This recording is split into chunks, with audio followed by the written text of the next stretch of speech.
All right, so this is what, January 21st, meeting of the FAC, 21st, 2022. Welcome back, all. And right, so apologies to the committee because I just inundated you with email. I promise that it's not going to be a habit. But you know, beginning of semester stuff, I was that cold bucket of water welcoming you back. Let's get started. Any motions to approve the agenda or to accept the agenda? I have some modifications I want to propose. Motion? I'll move, Kalina. Great. Second? I'll second that. Great. Any discussion? I have some proposals. I would like to add just some introductions before we even get started.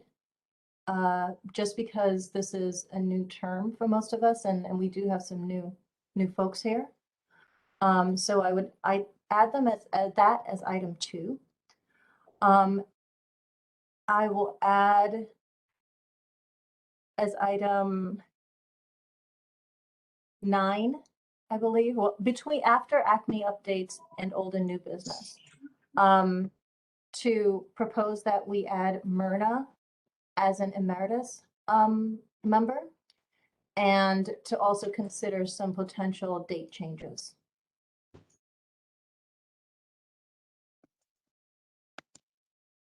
Yes. Are we also going to discuss the information you sent out, Kalina, about NVCC, CAC? I know that you presented it at our last meeting, but I don't know, does CAC want to endorse those comments that came from Naugatuck Valley? Did you say does FAC want to endorse those comments? Yeah, I want to endorse those comments about the consolidation basis.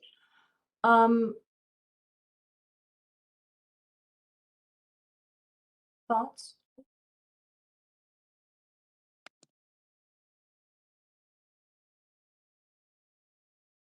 Anyone?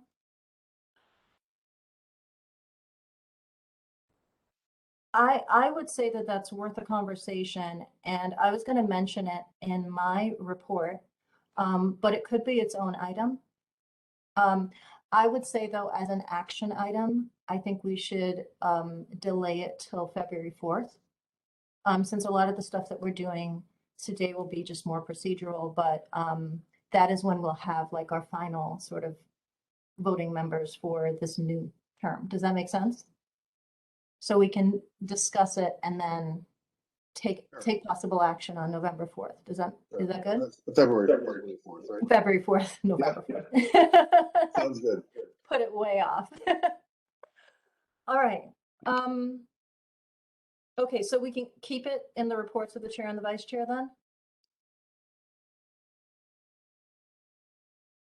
I'm just trying to renumber everything. This becomes 3.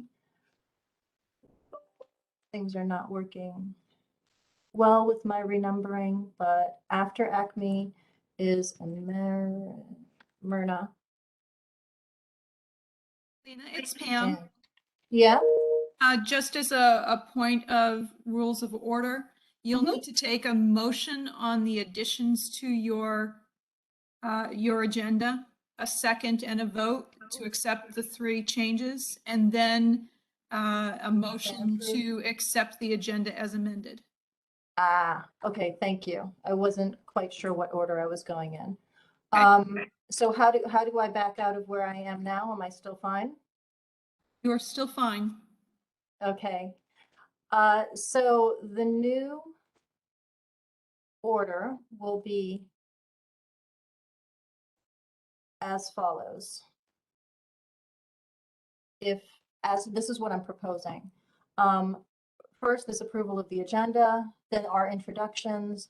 Third, approval of the minutes. Fourth, reports of the chair and vice chair. Fifth, FAC elections. Sixth, shared governance award request. Seventh, reopening updates. Eighth, ACME updates. Ninth, Myrna's emeritus status. 10th, meeting dates, and then 11, old new business. Do you have a motion? I guess I'm making the motion. Yes, thank you. And seconded, right? So David and Jen, all in favor. Oh, sorry, is that a question or a? I had my hand raised, but you can keep the motion thing. And if I'm allowed to make a motion because I'm not a voting member, can I do that? But I had a question too. I not approve or whatever just happened. Okay, well, we had a motion and a second, so this is part of that discussion. Go ahead. I just wanted to clarify, is the thing that Ron was talking about related to that's related to the final ACME math draft from 2020? Because I had nothing better to do, so I spent the morning really looking at that draft closely, and I had some comments. So we're delaying those comments until later. Yeah, let's have the discussion during the reports of the chair and vice chair. Okay. If you want to take action, let's add it to the agenda in February. Gotcha. Okay, sounds good. Thanks. Cool. All right, all in favor of the agenda as amended? Aye. Aye. Any objections? Any abstentions? Got it, and that is, how do I say your name? Is it Deanne? Diane. Diane. Yes. Okay, so Diane has abstained. All right, and actually, Diane, I believe you're an alternate. Is that right? Or which, do I have it in the right order? No, Vu's the alternate. Vu's the alternate. Okay, great. All right, and I think I sent it out, but I sent it out correctly, right? The printout. Okay, good.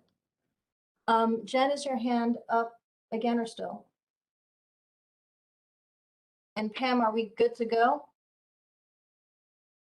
I believe you'll be fine. Thank you. Woohoo. All right, introductions.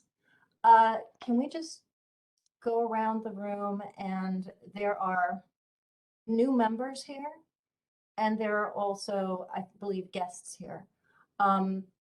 So can we all just kind of go around the room? I guess I will go in the order that I see your little box. Sometimes they move, so if I miss you, let me know. But I'll just call folks out and we can just introduce ourselves. All right. I'll start with Brian. Get out of here, really? Hi, Brian Go with Middlesex Community College here. This is my second semester on actually my first full term, because I filled in last semester here. So first full year on the FAC here. Brian. David. Hi, Dave Blitz from Central Connecticut State University. I'm co-chair for the universities, and at this point, vice chair for the committee.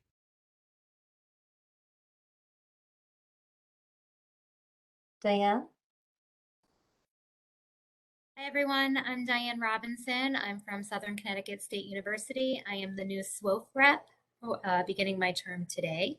I am the associate director of our first year experience, and I am also a part-time faculty member. Welcome to the group. David Stoloff.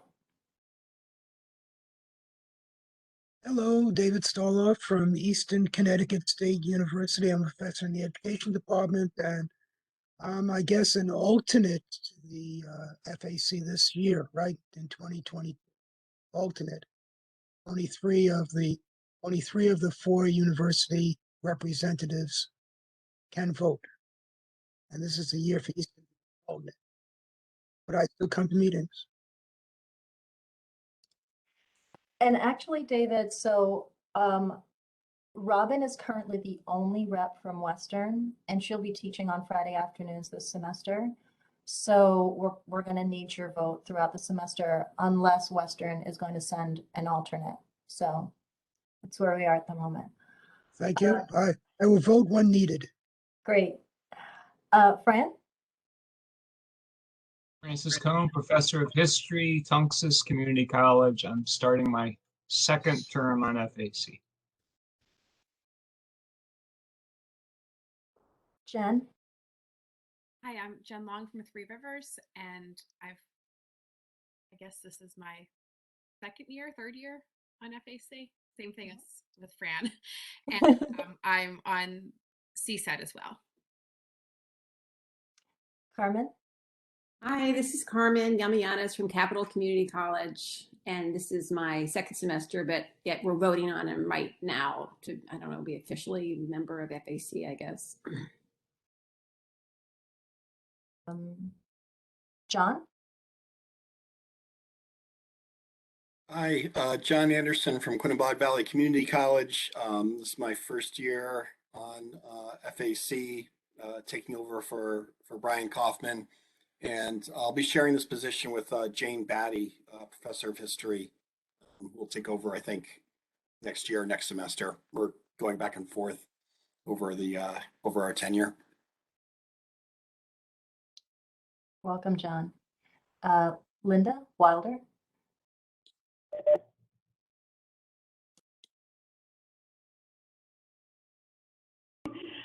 It takes a minute to unmute. Linda Wilder from Charter Oak State College. I'm the administrative faculty representative, and at Charter Oak, I'm the director of our prior learning assessment program. So I've probably worked with a number of you on assessment. Thanks for your work with us. Mark? Hi, Mark Jackson, biology professor at Central, and I'm David Blitz's alternate. Mary Beth? Hi, can you hear me? Okay, good. I was having audio problems before. Mary Beth Rachesky from Esnuntuck. Matthew? Hi, my name's Matt Dunn. I teach history, and I'm from Housatonic Community College, and I'm filling in for Barbara Richards, who retired. But still with us. Still with us. Patrice? Hello, I'm Patrice Ferguson, and I'm with Charter Oak, and I am a voting member. Great. Ron? Hi, Ron Picard, professor of English at Naugatuck Valley Community College. I'm starting my second term on FAC, and I served a couple of years ago, served 2 years as our faculty senate president. Stephanie? Hi there, Stephanie Colachico. I'm an academic counselor over at Charter Oak State College, and this is my second meeting with FAC. Vu? Good afternoon, Happy New Year. I'm Vu. I work in IT at SCSU. This is my first term as SWOF alternate for Diane Robinson. Great. Let's see, Deb. Yes, hi everybody. Good afternoon. I'm Deb Weiss from Southern Connecticut State University. I'm a professor and I'm the president of the Faculty Senate. Great. And actually, Deb Rimkus is also here. Yeah, a little confusion there. I'm Debbie Rimkus. I'm here as a guest. I'm a math professor at Quinebaug Valley Community College. I'm the ACME math coordinator. I saw you had an ACME update on your agenda, so I thought I'd pop in if you have any questions for me. Ooh, great. Yes. Thank you. Jason? Hey everybody, I'm Jason Seabury. I am a math professor at Naugatuck Valley Community College. I'm the chair of our Curriculum and Educational Affairs Committee, and I'm a guest today here as well. Lillian? Hi, my name is Lillian Macefeldt, Reference and Instruction Librarian at Gateway Community College. I am the chair of Staff Council and co-chair of Faculty Staff Council, and I'm here as a guest. Hey. Hello. Lois?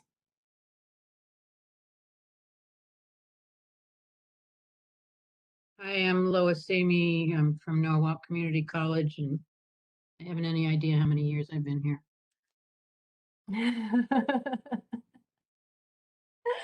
Lindsay? Hi, Lindsay Muldoon, English faculty at MCC. I'm here as a guest, but hoping to join the committee, see how the elections turn out. No, you're official. And actually, I'll go through like a little bit of the membership stuff in a second, but you're officially MCC's rep. And yeah, Good news. just determine who's the voting member really for what's MCC, large colleges. Yeah. Yes. Okay. Thank you. Sure. Maureen? Yes, hi everybody. I'm here as a guest from Housatonic. I teach in the ESL program. I'm also the program coordinator and also a member of the system-wide ESL council. Hello. Karen?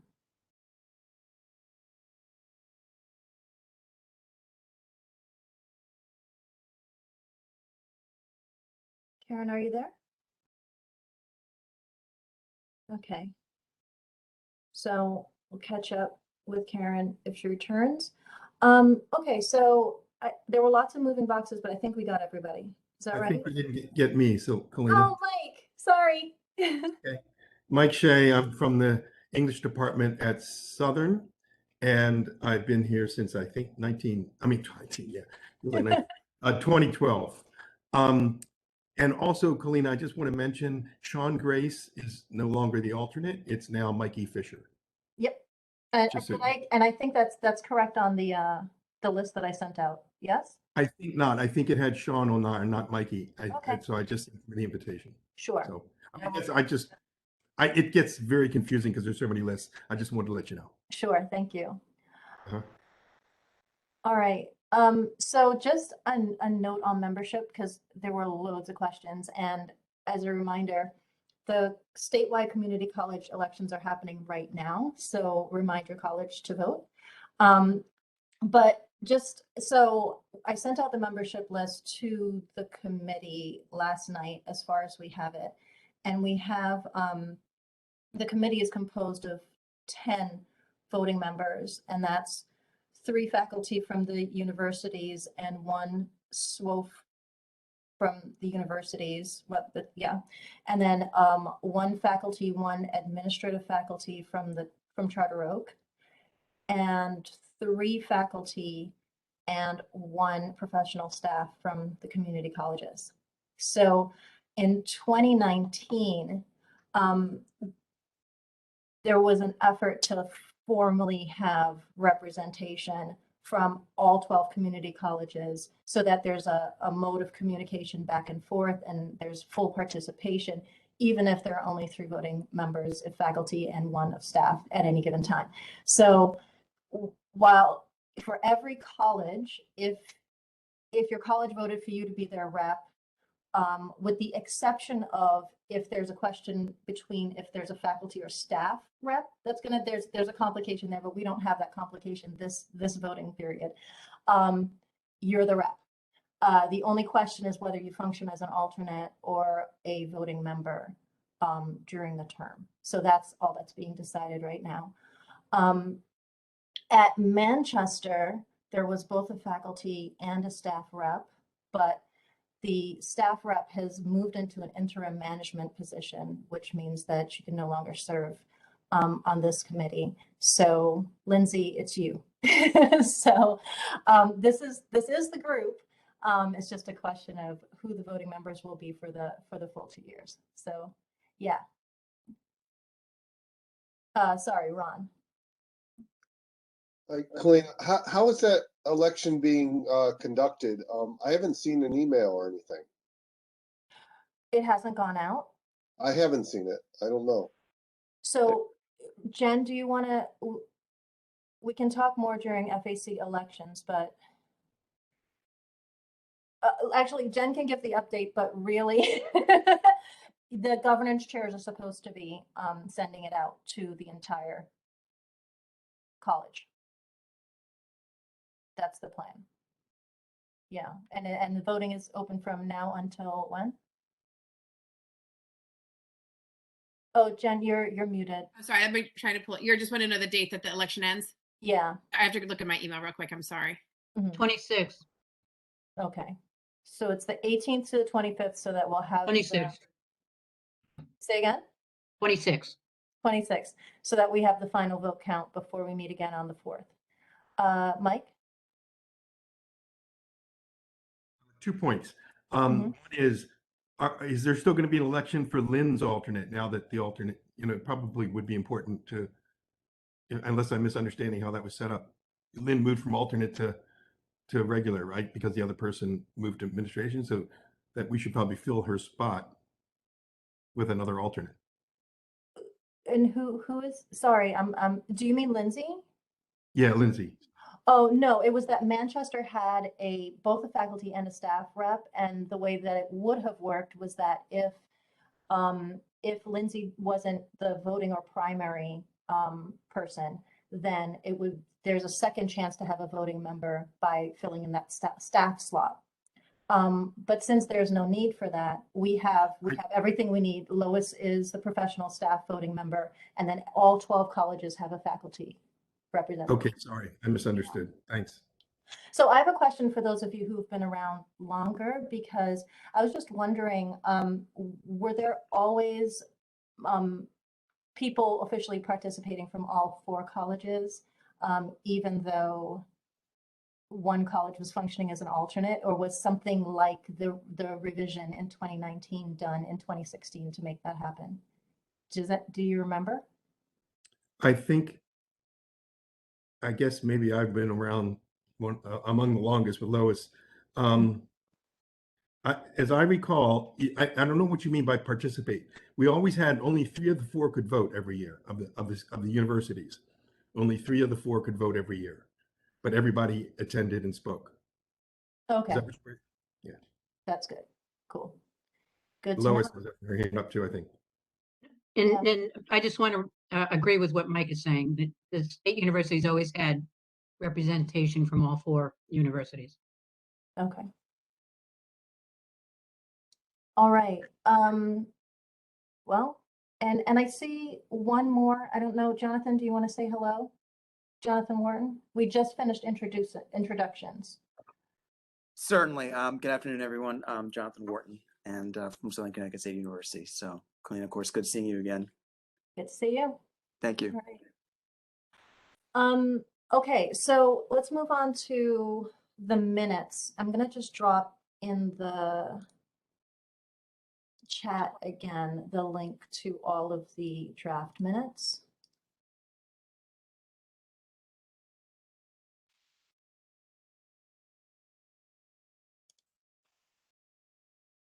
Jonathan, are you here as a guest? I am. Welcome. Okay, so they are in there if you need a quick link to them. Lena, it's Pam. I have a question on elections. Will you wait until you have a stable slate of membership for the FAC prior to your election for chair and vice chair? Yeah. Okay, so we're looking at a February 4th, ideally. Will be the chair, vice chair election. Yep. Okay, thank you.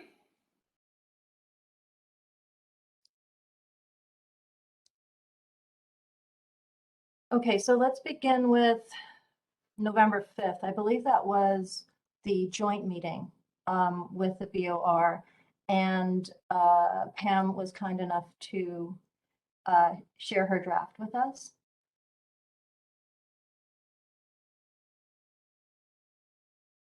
So I hope you've all had a chance to look over them. Do we have a motion to approve that draft as final? So moved. Second, so it's Mike Shea.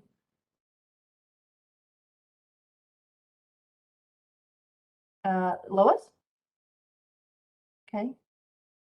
All right. Any discussion, corrections?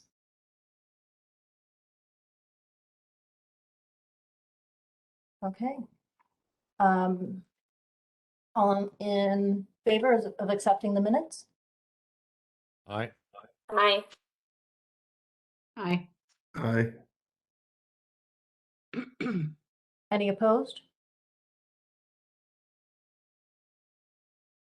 Any abstentions? Okay, so that's Diane and Matt Dunn abstaining. Okay, thank you, and thank you again, Pam. Now for November 12th.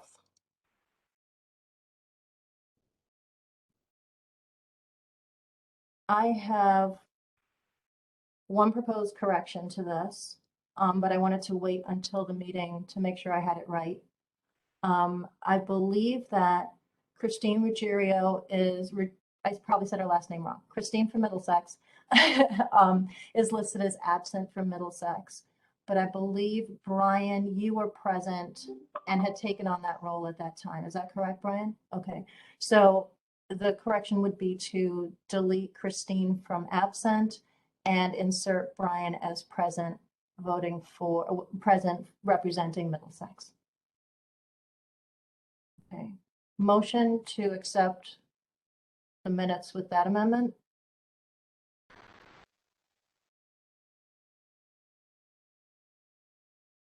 So moved. Okay, Brian, and second? Second. Brian seconds. And then any further corrections or discussion?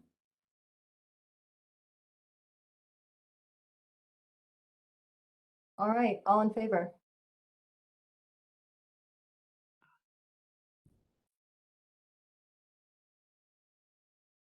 Aye. Any opposed? Abstentions? Diane and Matthew again. Abstaining.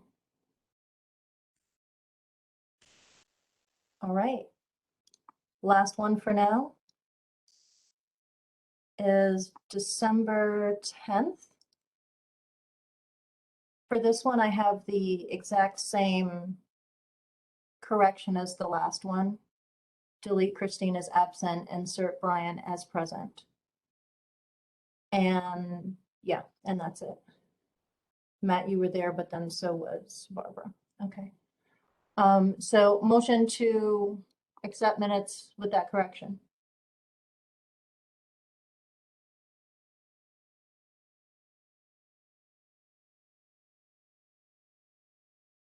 Anyone? Anyone?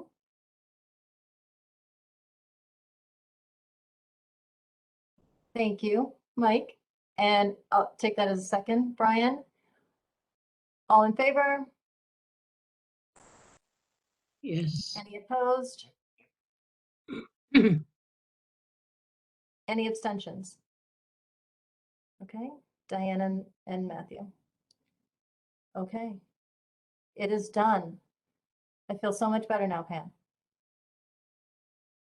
Okay, We're all done 2021. we are. It's behind us, finally. Okay, so reports of the chair and vice chair.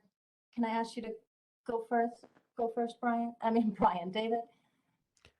Sure. It's basically just on the motion we had at our last meeting on COVID related measures. I communicated following our meeting the resolution to members of the board.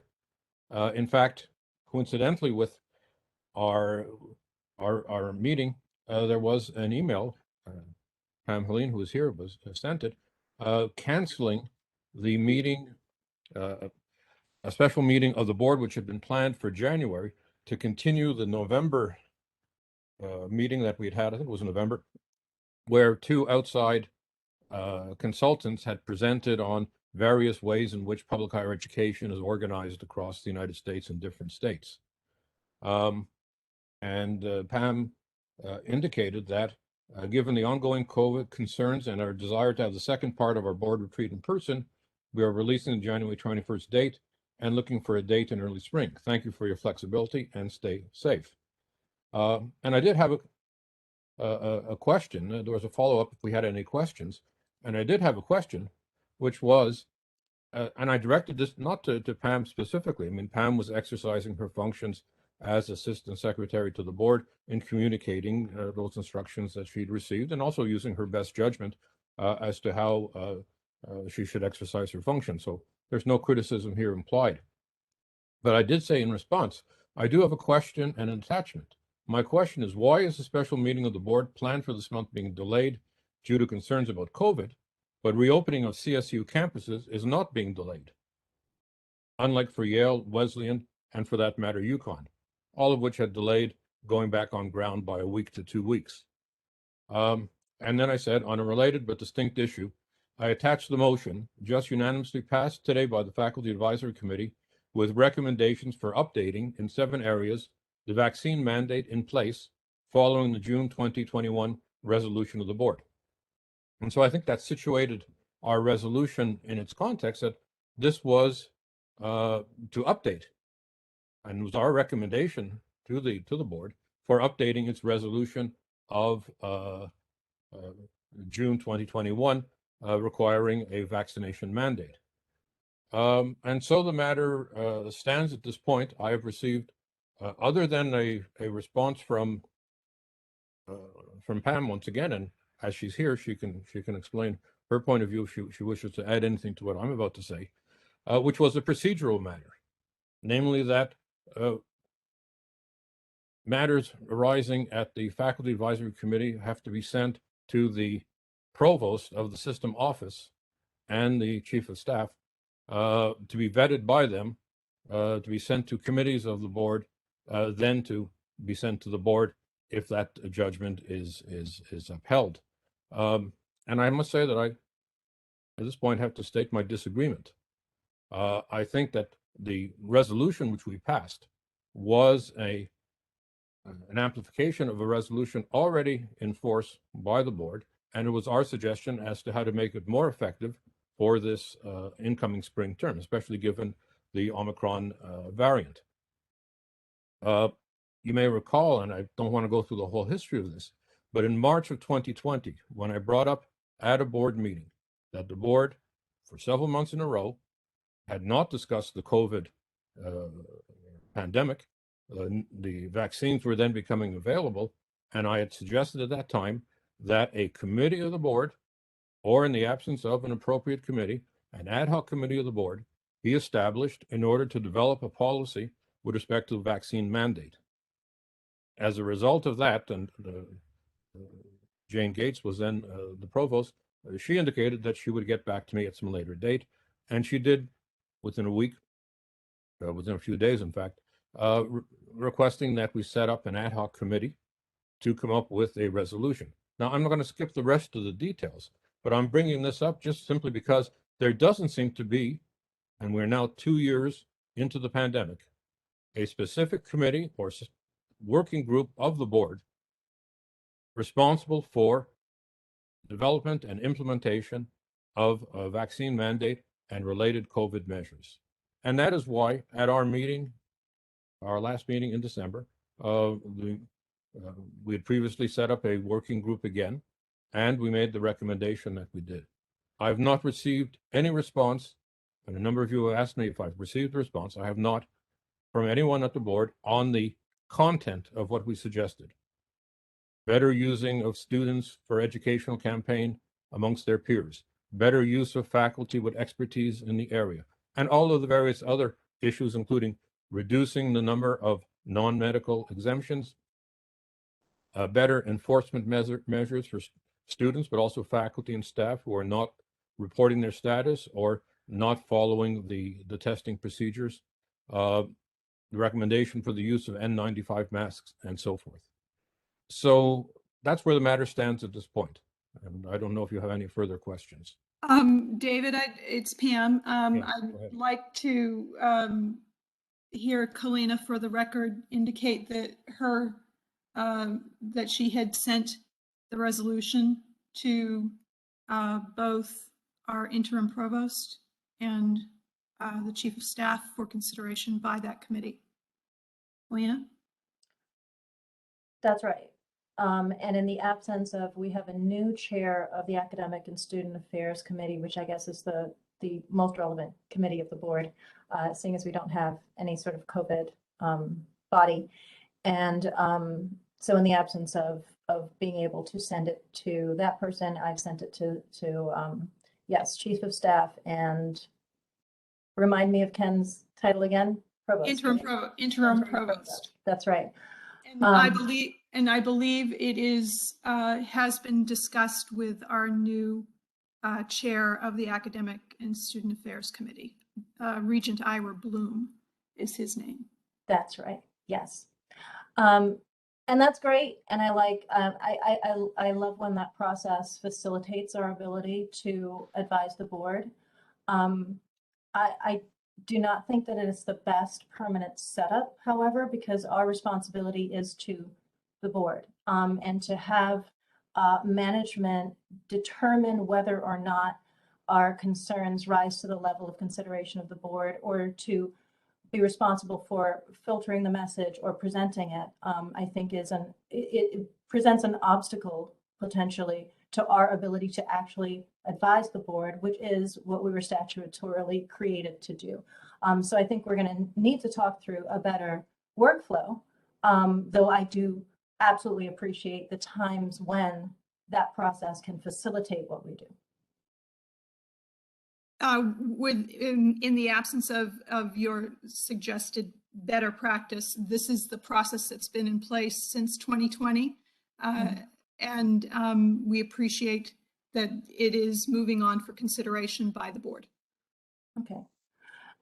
I should mention, as long as we're doing chair and vice chair reports, and I apologize, David, I know you probably want to go on, but just to that point, and I'm going to ask the group whether we can adjust a couple of FAC dates. We usually try to keep them stable so you can make your calendar for the year.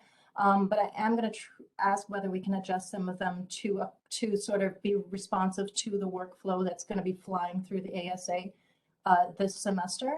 But when we discussed, David and I discussed with you, and I believe Dr. Gates and Alice Pritchard, when we discussed that process, it was also another thing that we discussed was that I would be included on, I don't even know what they're called, academic council, something like that, meetings, so that we could be aware of what was coming to the board, then consider them at ASA, so that there's an informed sort of advice that can go towards the BOR ASA. That was never done. And honestly, I don't need another giant meeting in my life. I have not actively pursued it, but that was actually never done. So the actual workflow that would have made that feasible was never actually put in place. So we had a conversation about that potentially being the process, but it was never actually implemented. And I think that's a good point, to be ahead of the curve in terms of information. The academic council, I don't have standing with, so I would suggest that you send a note to our interim provost and to Ken Klushnik, and request that as well. And that way the FAC will be ahead of the curve for the information that's going to the ASA committee. All right, thank you, Pam. And sorry, David, go ahead. No, that's all right. I don't want to appear to be difficult, but this is a question of life and health.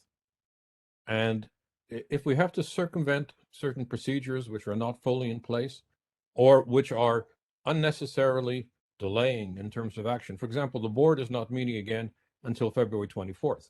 There is no board meeting scheduled, regular board meeting scheduled in January.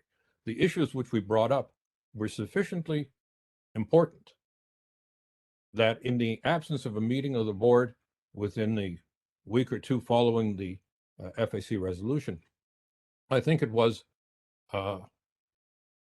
absolutely necessary to directly communicate.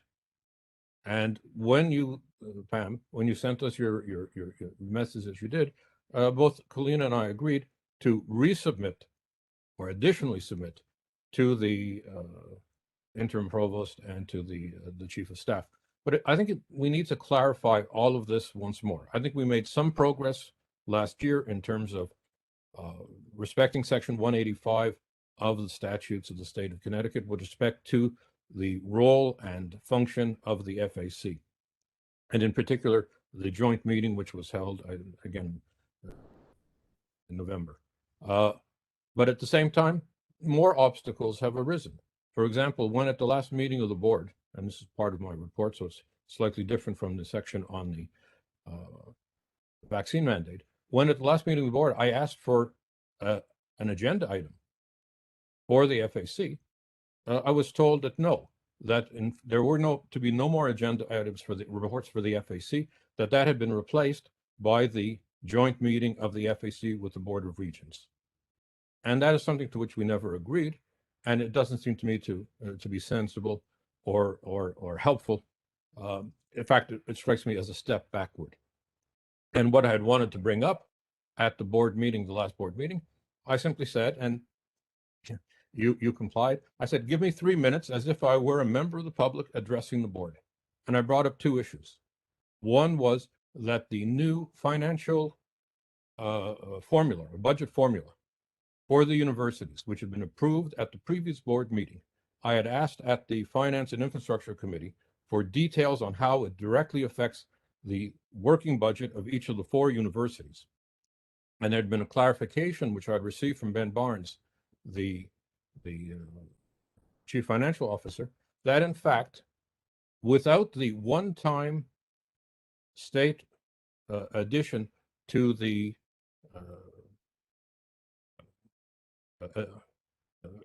fringe benefits, that in fact the budgets to 2 universities on an annual basis, namely Central and Southern, would be reduced by $1.5 million, that the budget for Western, which would be increased by approximately $5 million, and the budget for Eastern would be basically stable.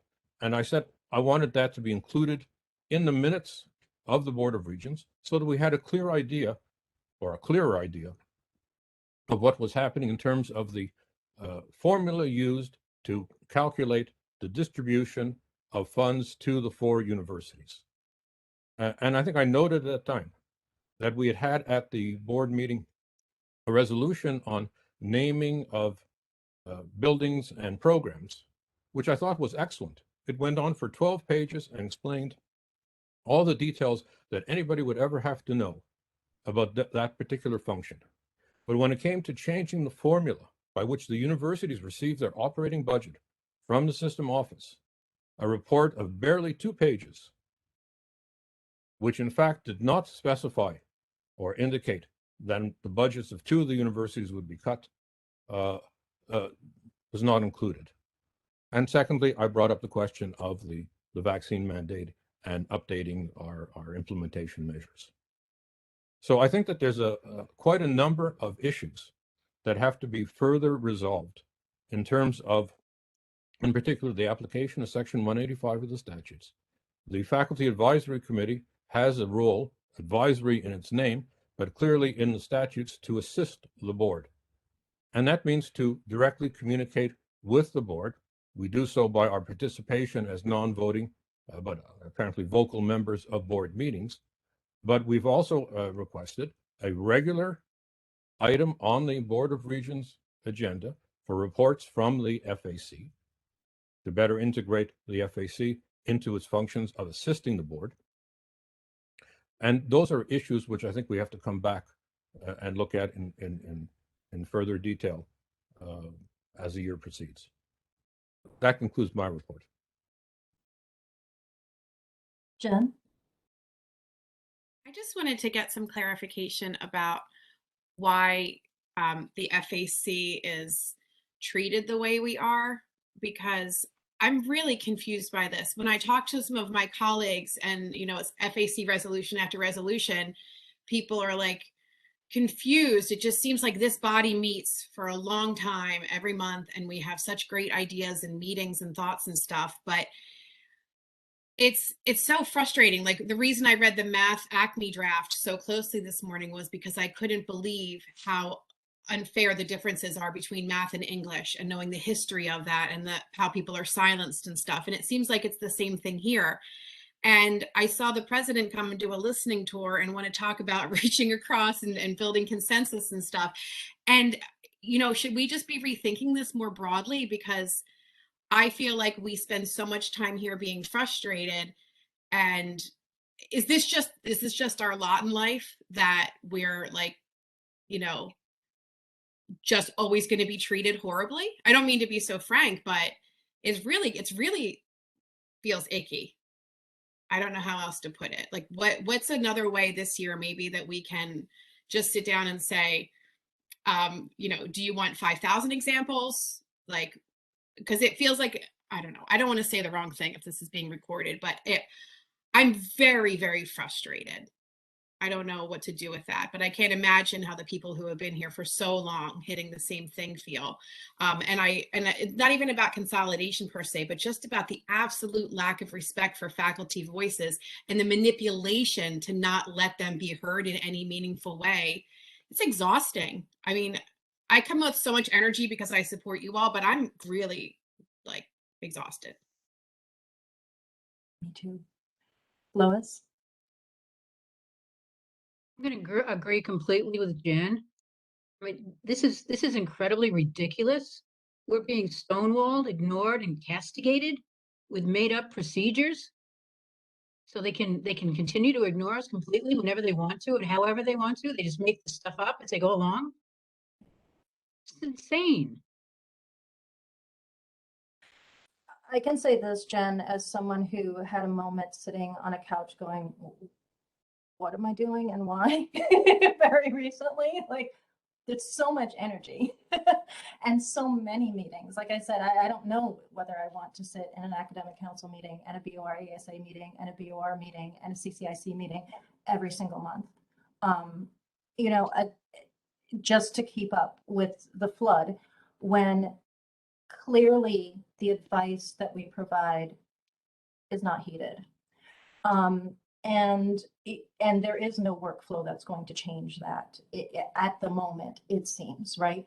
I think it's hopeful that we have a new chair of the ASA, and that maybe there will be some fresh ideas and a desire to learn, because this is a new system for him. But we do have a dual role, right? We advise the board and we inform the General Assembly.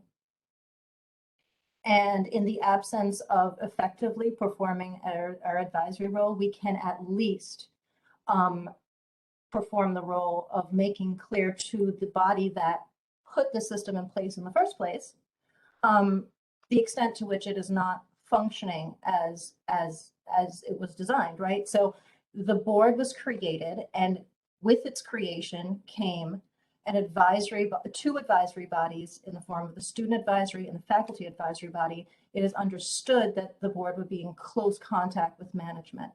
Those two bodies were put in place clearly because it would make sense that if you're running a huge statewide 17 institution system, you're going to need to be informed by the people that it touches.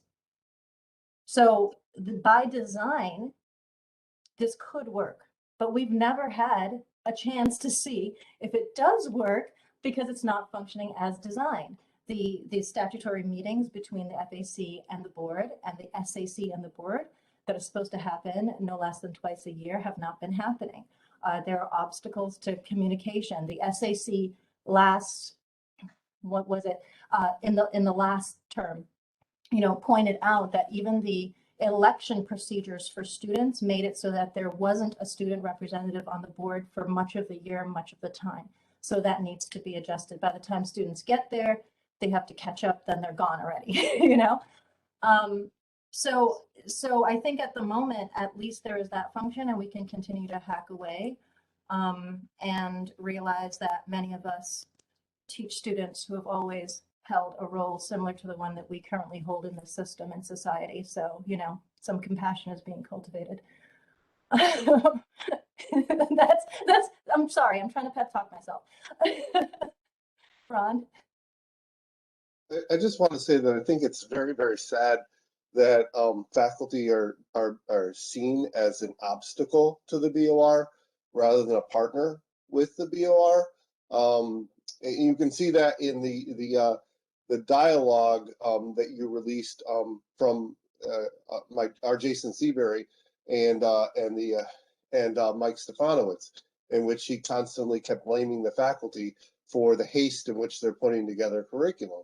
You know, the faculty, we're the ones that have direct contact with the most important asset of the system, and that's our students. I mean, how can you possibly believe that in the mission of our institutions, right? And the board is pledged to uphold the missions of our system, okay? And how can you possibly believe in that and treat the people who are there to serve the students as obstructions?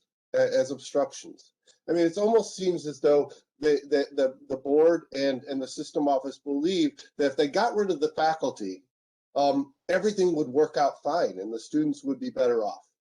That's how it feels. And it's very, very sad and demoralizing.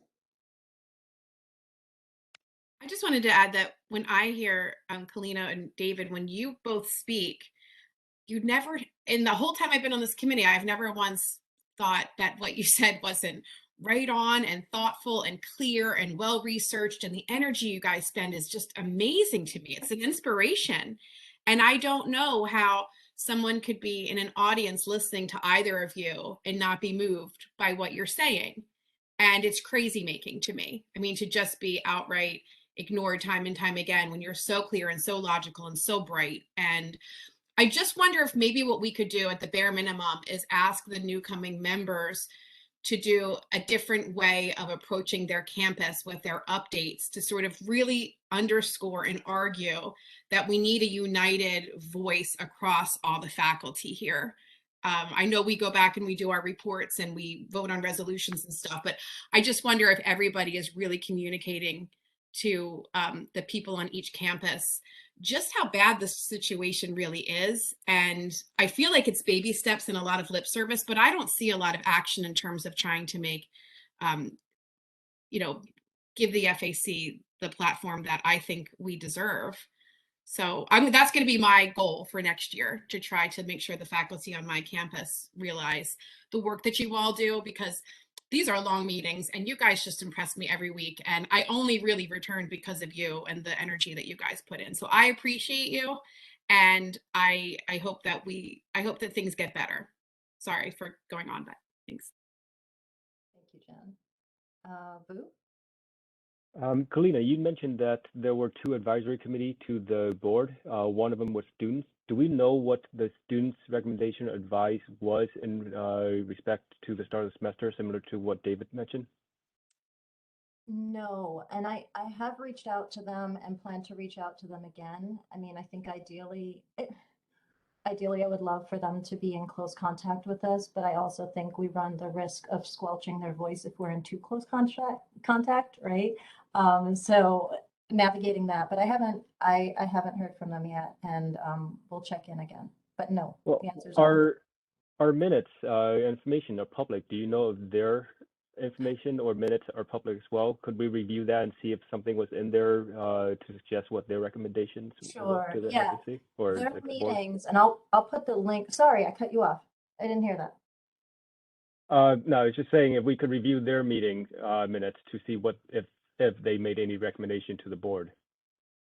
Okay, and I'll put, so their meetings are on the YouTube channel, the CFCU YouTube channel, just like ours. I believe their December meeting was canceled though. So they're meeting again soon, but I don't think they had a December meeting. So I don't know that there was a lot said about that. I could be wrong though. And I'll put that in the. They did cancel their December meeting. They could not get a quorum because it happened right in the middle of finals. Right. And I'll just stick that in the chat so we all have it. Okay. Well, let me conclude whatever I had to say by saying that I will produce a written report for the FAC, for the next meeting, which is what, February the 4th? Mhm. I'm better in writing sometimes than I am verbally. I do think that we've made some progress, but I think we started so far behind where we should be that it is sometimes difficult to see it. I do think that the joint meeting was progress. I do think that when we were, the one time that we were actually consulted, which was in the preparation of the original vaccine mandate, that was as well an instance of progress. So there are some bright spots, but I think we make, there are two different cultures here. There is a culture that is developed at the system office, which is focused on implementing students first.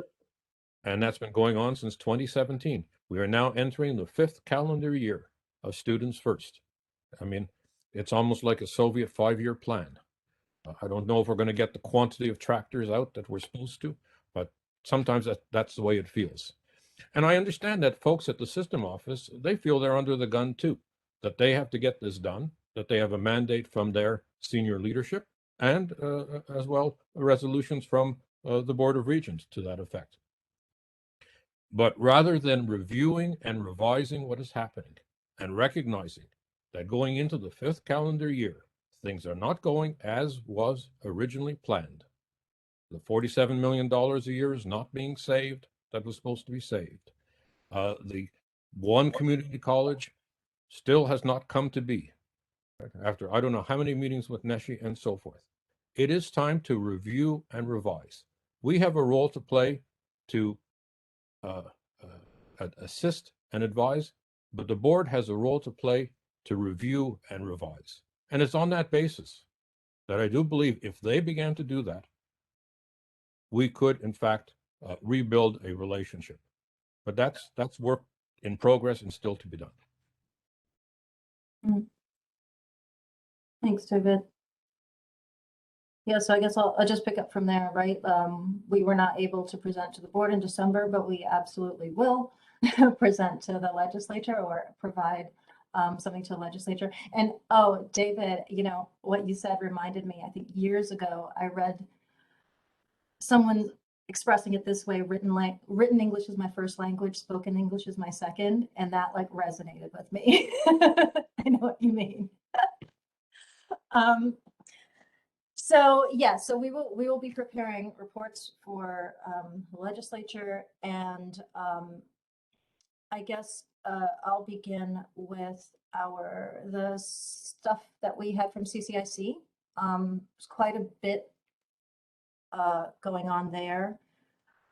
Let's see if I can remember or count.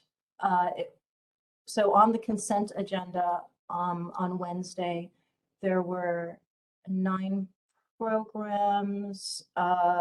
Is that right? Yep, 4 certificates, 80 courses that went through. There were gen ed courses approved, and the timeline for the NECHI substantive change approval was discussed. So I sent all that stuff to you all. It was a lot. It came out on Tuesday afternoon. It was voted on, well, some of it was discussed, some of it was voted on Wednesday afternoon. And it's the first day of classes. So I certainly have not read it as closely as I would like. I'm hoping some of you have reviewed it and picked out some notable things, but here are the things that I can definitely report on. The programs and certificates that were approved on Wednesday are going to go to the BOR ASA for approval at its next meeting. And then CCIC is meeting again on March 2nd, where they'll approve about 40-something more programs and certificates. Then March 30th, they'll approve 60 more. And then between April and May, they'll approve something around 40 or 50 more each. So the list of gen ed courses is just CSCC business, so it doesn't need board approval. There will be an appeals process for what is and is not a gen ed course. And right now, those appeals go to the gen ed consolidation work group. Eventually, they'll go to the right shared governance body. The shared governance document that was shared will go back to CCIC next month for an approval vote. So they meet again on March 2nd. So we can chat a little bit about that shared governance document if you've had time to look at it. It can come up again on February 4th, where we can take any action or sort of formalize any sort of response or advice we want to provide, because there's a little bit of time in there. It won't be approved until then. The notable changes are that the College Senate membership was increased to 39 members, so that there are, I think, 3 members from each college, 1 faculty, 1 staff, and 1 at large. And then the Curriculum Congress increases to 31 members with 1 person from each area.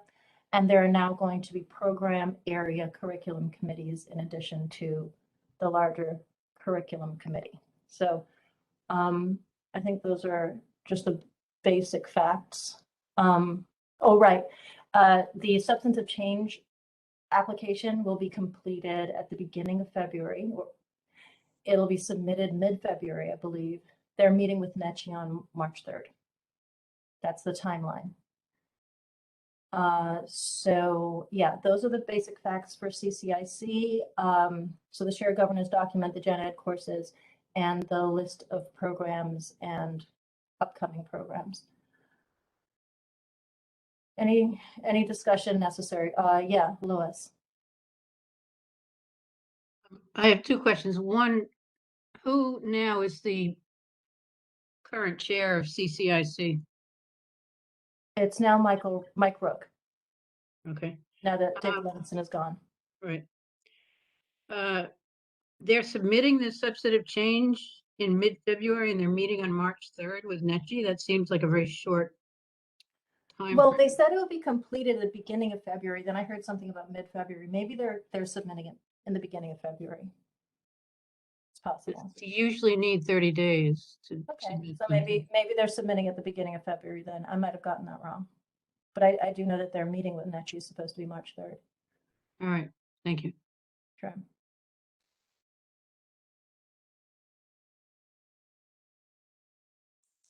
Any thoughts?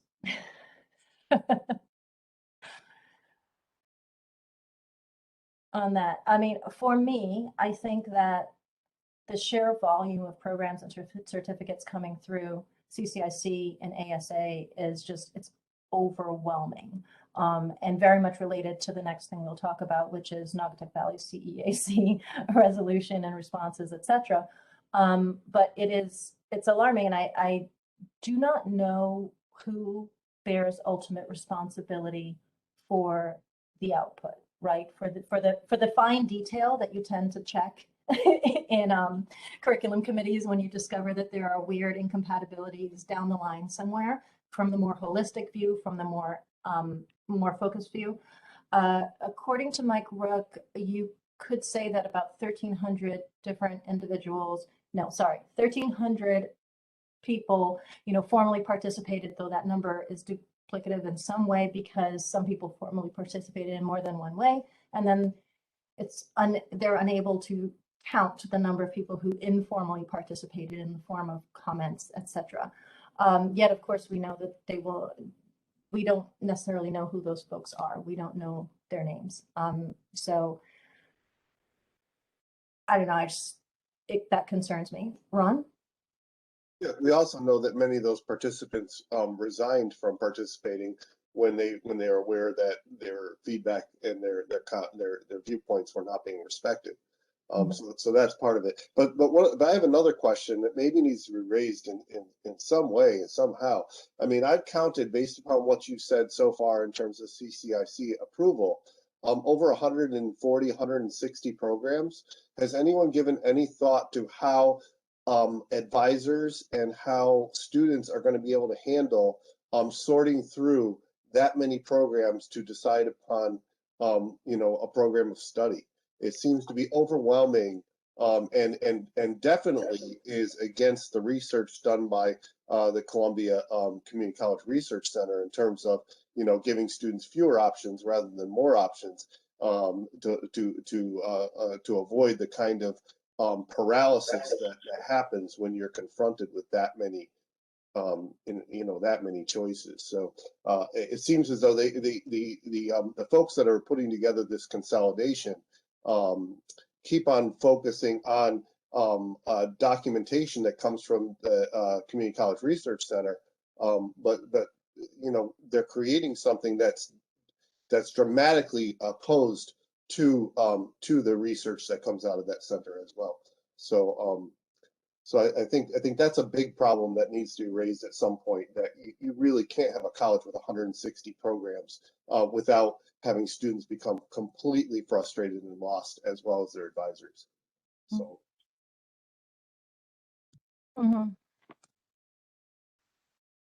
Anyone else?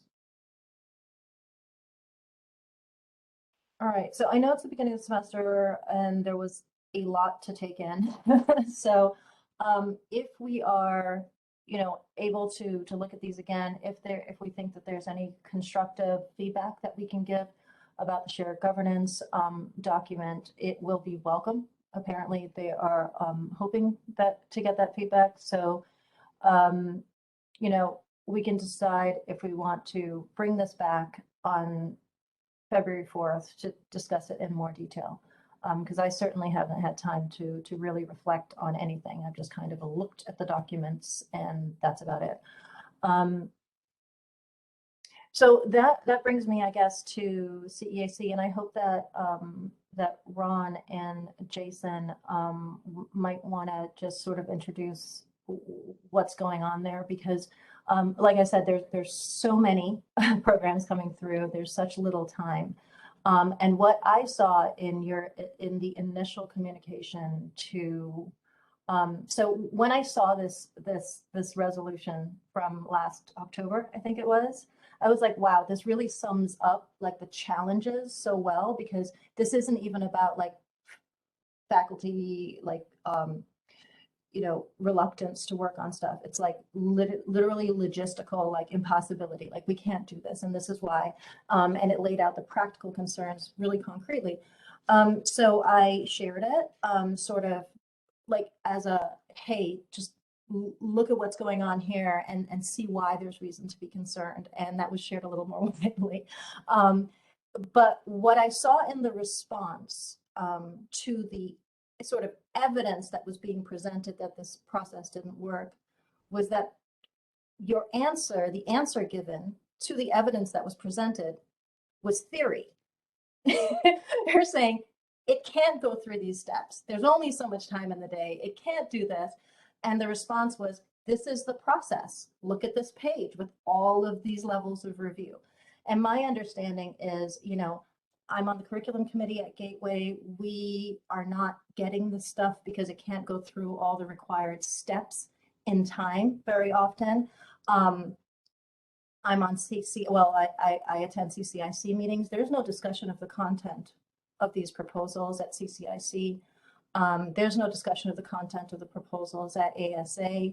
I suppose it's being done at APRC. I don't know if there's any report out on minutes or anything like that of what's happening at APRC. So the process is very much a theoretical entity. It's not happening. And the response to the evidence of what is in fact happening has been to reassert the theoretical process. So that has been sort of my feeling about that interaction. And I don't know, Jason, you want to say more about that? Yeah, sure. So it's hard to even think about where to start because so many things have happened. The original response that our curriculum committee made middle of last fall, I sent it to Mike Stefanowicz. He replied to me with a very long and thoughtful response, but he basically explained away all of our concerns and didn't really indicate any willingness to take actionable steps. So the focus of the latest response that I think you guys were forwarded, hopefully this morning or yesterday or something, is actionable steps. In summary, Naugatuck Valley has always been kind of skeptical of consolidation, but we participated. We were ignored, as many of you were, on these system committees. We haven't been really participating. Things have been predictably bad. So we have kind of been looking at some of the more egregious examples of this, especially curriculum review. And as the chair of our committee, I basically said, here are the things that meaningful curriculum review needs to do. Here are the things that you're not doing, just based on the volume of things, the composition of the committee that's reviewing them. It's not possible to do it in a meaningful way. So rather than kind of throw up our hands and complain and obstruct just because we don't like it or because we don't think it's viable, for those of us that aren't going to retire soon, and I've talked a bunch with some of the faculty, who are going to retire soon, and we definitely have different foci, different points of focus here. Where for those of us that are going to be left with this, we really want to not be left with a pile of poop. So I've been looking at this through the lens of math problems because I was the chair of the math department here at Naugatuck Valley, also through the lens of curriculum review since I've been the chair of that as well. Obviously, there's a lot of problems with both. I'm happy to share some of these documents and walk through some of the points that we made if it would help. But again, the focus here is on actionable steps. I am going to go ahead and share the this is the math department's response to what they did to the ACME recommendations. And it is nice to have some other math people and ACME representatives here so they can feel free to chime in and correct me if I'm misrepresenting anything here. But the point here was just that they are making some seriously injurious changes and not listening to some of the problems. And again, in the interest of actionable steps, our recommendation here was to just hold a joint forum with faculty, with all pertinent parties involved, and just listen to us and make recommendations or make changes as necessary. The most recent document that we sent, this was just a few days ago, is more on curriculum. And again, it kind of spells out some of the major issues that could be addressed. And the most major ones are about shared governance, the timeline that they're doing it on, the transparency through which they are doing it. I'm trying to be diplomatic here and basically advocate for changes and evidence that we are being listened to. Obviously there hasn't been a lot of evidence of that, so we're kind of asking them to make that gesture of good faith. And then obviously there's a bunch of other points that they made that are kind of offensive or needed to be addressed in different ways, including the time frame here. They actually said that no one's ever done this, so isn't it great? And our response to that was basically, well, maybe there's a reason that no one's ever attempted anything at this scale, at this time frame. Obviously, our curriculum committee spends a lot of time on every single proposal that comes through. In a typical meeting, we'll review somewhere between 3 and 15 proposals, not anything on the order of the current 40 to 60. We also address the committee membership, and then there are some specific things with obviously they represented ACME's work as the final draft, when in fact the final draft of what's happening in English and math especially, it does not really bear any resemblance to anything that was recommended by faculty. So that's kind of the summary that I have here. Again, it's the focus here is on action, because I think we're all kind of tired of complaining and not being heard. If we continue to not be heard, I think it's important that we make it clear to the BOR and NECHI that there is no meaningful shared governance. I think that this would be a good opportunity for them to demonstrate that if they're going to call shared governance, that they are actually making at least some change. I did get an email from Mike saying that he got this document and he will reply to it soon.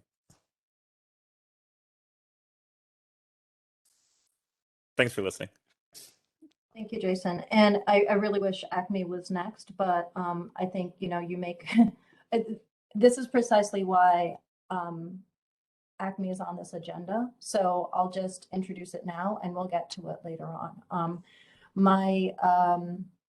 The reason that ACME updates was listed on this agenda was because we got an offer from the system office to visit our meetings and give us regular updates about ACME. And I think that's because we have spent so much time and so much focus on ACME.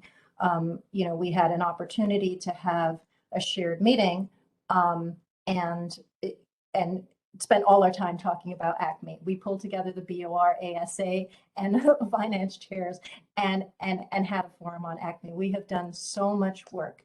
And I think what you're saying, Jason, is exactly right, in the sense that my initial response, my feeling to the suggestion that we get regular FAC ACME updates was that FAC is really only concerned with ACME because we believe that there's a breakdown in shared governance somewhere. That's not our primary function, but governance is, right?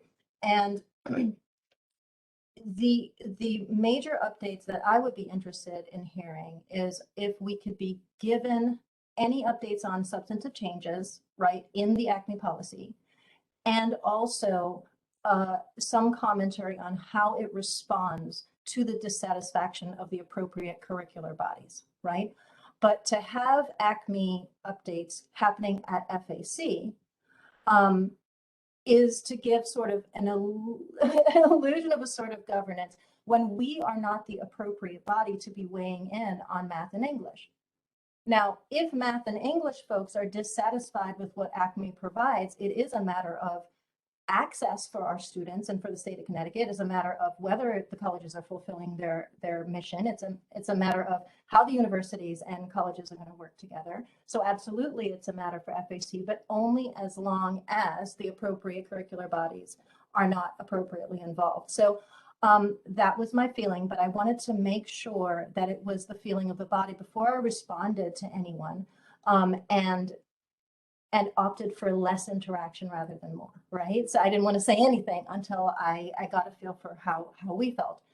I mean, my experience now, having put ACME updates on this agenda and the response that it has gotten, has kind of confirmed that for me, because all of a sudden I'm getting calls from people in math and English who should be much more informed and involved in this than I am, asking, oh, do you know what's going on? Because we don't. What updates are you giving? Do you know what's going, right? And that is precisely the wrong the wrong structure of things, right? So I'm glad that you're, what you're saying, Jason, I think underscores that issue, certainly. But then back to this thing. Sorry, Ron. Similar to what you were just saying, Kalina, I think why would we get updates on ACME from management if ACME, as they say, is something that's being designed completely by faculty? We're the faculty advisory committee. We have faculty on our committee who are English faculty, and we have faculty on our committee who are math faculty. We should know more about what's going on with ACME than the management if, as management says, ACME is driven by the math and English faculty in terms of its design and how it's being run. So I think the fact that the management wants to give us updates about something that is supposedly owned by faculty tells us quite a bit. Yeah, I think so. And it tells us that the system is broken, and then sometimes we might want to bend to fit it, but I don't think that I think that will further disenfranchise our colleagues, right? So that's kind of my feeling right there. I will say that I believe the intention behind it was good. They're like, here's a group of people who's really, really focused on ACME. But yeah, I don't think it's the appropriate response. Deb? Hi, everyone. I would agree that communication is terrible across the board, everywhere for everything. No one knows what's going on in all parts of the college, it seems ever. But as far as the math portion goes, I'm a member of CMAC, and I'm also there as a representative of the work that's being done on ACME as far as math is concerned. And I give regular updates each month to all the CMAC members.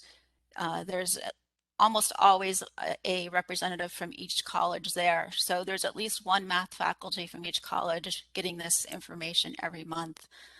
Our email list that we send things out to has about 70 math faculty on it. So the information goes out to even, more than those 12. I think it's just there's so much information out there for everyone to try and go through and keep track of that things get lost unless someone is screaming about them. So I don't think it was no one's being unintentionally being kept in the dark. It's just that, as I said, communication just doesn't work well at all anywhere in our system. So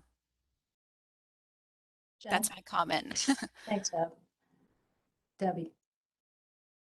I think that there were a lot of math faculty on CMAC, I think, who, not all, but many who supported the ACME policy much more than the English folks. And on the English side, because we tried to reach out and hear from everyone on every campus and come to our meetings voting on behalf of the campus philosophy, what ended up happening was the power got completely taken away from the English group and given to a couple people from one campus to control everything. And that's where the real breakdown of communications started. And those folks also, made it very clear that you could only participate if you agreed with the policy, and really did a number representing CSET in a way that I think,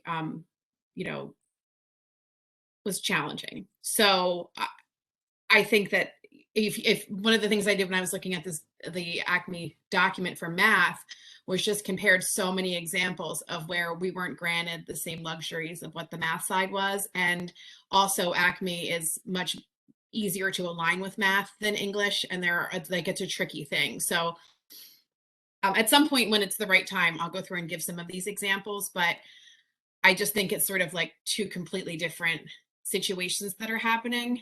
And I also don't think that there's necessarily good follow-up and conversation happening at the Senate meetings about all of this information that's being sent back to the campuses. So I agree with you that communication is difficult. So I just kind of wanted to throw that out there from the English side, because it's always grouped together like English and math, but the experiences and how they've played out are so different. Thanks. And is it correct also that part of the imbalance might be that the Dana Center was leading a lot of this? They have lots of experience with math, none with English. Is that correct? So that could be. Yeah, there's that, and math has my understanding is math has so many different courses that go out to different majors, and in English, the big question is, can tech writing replace 101? Like there's fewer options for things, and so, and then of course there's the difference between just how challenging it is to teach reading to people who really struggle to read, and the nuances of those challenges, and how that ties into multiple measures of placement and things like that. So I think the reading piece is probably the most, and I know that translates to math as well, where there's reading issues in math, but it's so important for the English side of things, and the reading piece and the placement are the two areas where I think are my biggest concerns. And so Mike Shea has a hand up, but I just want to ask one question, especially concerning, so there's a lot of information. It's probably not all disseminated effectively, But in addition to that, my impression, my understanding is that there is still a huge gap. I think that's what you were sort of showing, Jason. There's a huge gap between what the actual, content specialists recommend and what's actually being offered. So whether or not it's being communicated and disseminated, what is being communicated and disseminated still leaves a gap of how do we solve this problem? How do we address this issue? How do we serve these students? Those questions still remain unaddressed. If the concerns are legitimate. And am I correct in saying that there are still those kinds of questions for math and still those kinds of questions for English? Yes, I mean, I was just going to say that I think that communication, at least for our math department, Harry Burt and Jane Wampler have come and given us our updates, and it's been fine. It's more an issue of what you were just saying of the recommendations not aligning with the BOR proposal for the one college. Some of the things that they're planning to go through with are specifically exactly against ACME's recommendations, at least from what I've seen. So it's not that the problem is with CMAC or ACME or anything on the faculty side. It's the fact that they are that they're proposing some things that are specifically against what faculty have recommended, and we are really kind of concerned with the potential disastrous consequences there. Okay, and I think that is the area that makes FAC's involvement appropriate, because if it's like an access issue or something like that. So Mike and then David. I just want, thank you. I just wanted to not respond, but comment. Sorry, God. I wanted to just comment on what Jason was presenting earlier and talking about the shared governance, which I understand is certainly an issue. And we, there's not shared governance happening, but I think we might want to also frame that in the context of the shared governance is important, not in and of itself, but because it makes for a better curriculum. And that the biggest problem with ACME is that it's terrible for our students, I think. I don't know how they came up with those suggestions, except by, twisting some stuff around. So they've made some terrible decisions, I think, that that are going to hurt the very students they think they want to help with math and English. And so I just think that we want to, Board of Regents isn't necessarily going to, shared governance is going to resonate with them. They're not being academics, but the reasons for shared governance and the fact that, the faculty understand the students and what the students need. And we mix that in with the research that we get from elsewhere is the reason that the shared governance is important. That's all I want to say. Thanks. David? It was just a question about the transferability of these courses for students who are going to be going on to one of the CSU universities. And, at my university at CCSU, there are placement exams, both for math and for English. I did meet with some of the math faculty who were skeptical that with what they understood of the math component of ACME, that students would meet those placement exams and would end up presumably repeating or redoing work that they should have done at the community college level. So I'm just curious as to whether that issue is being raised in this ACME committee in terms of the transfer of credits from the community colleges to the universities.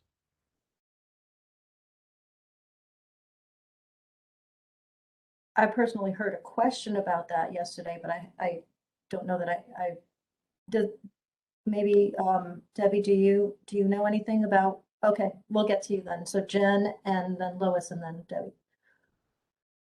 I was just wondering if anyone, I know we're not doing this right now, but just for one thing, for page 19 of the ACME math recommendation, there's the ACME recommended flow chart. And I'm confused about why the K through 12 alignment is a priority 5, because when PA 1240 happened like 10 years ago, the first thing to do was to get down to one level of remediation and deal with the K through 12 situation. And K through 12 was delayed for a year or two. Now 10 years later, it's like the 5th priority. So why is anyone looking at why that's always kicked down the road? Is it just too much of a not our problem thing and they don't want to really deal with it? Because, you know, we all know that if the students learn these fundamental math and English skills when they're much younger, they're going to succeed better at the community college. And I don't understand why it's such a low priority on the flow chart. Just a comment, I guess. Yeah, neither. Lois, Debbie, Carmen. I just have a quick question for Jen. Did you say, Jen, that there was part of this ACME thing was the fact that technical writing could replace English 101? I was just saying that in math, I think English already had the TAP stuff set up when we were doing ACME, and math didn't. And so they kind of used the process with ACME to do that work. Is that correct? To some extent. And so math has so many different options for different majors. And in English, I'm not saying it would replace one, but that would be like an example of something we would want to protect. But there aren't many examples in English, as many as there are in math. So I wasn't saying that's a discussion, but an example of something where someone, if we didn't have faculty on the committees, so someone might think that they were interchangeable. Okay, I was just a little confused because as a technical writer, I think people need to know how to write before they can do technical writing. Right. And I just think I agree. I just think that they're just two totally different things. And I think the ACME group just thought that they, could make sweeping generalizations as they've done all along. All righty. Thanks, Jen. Debbie.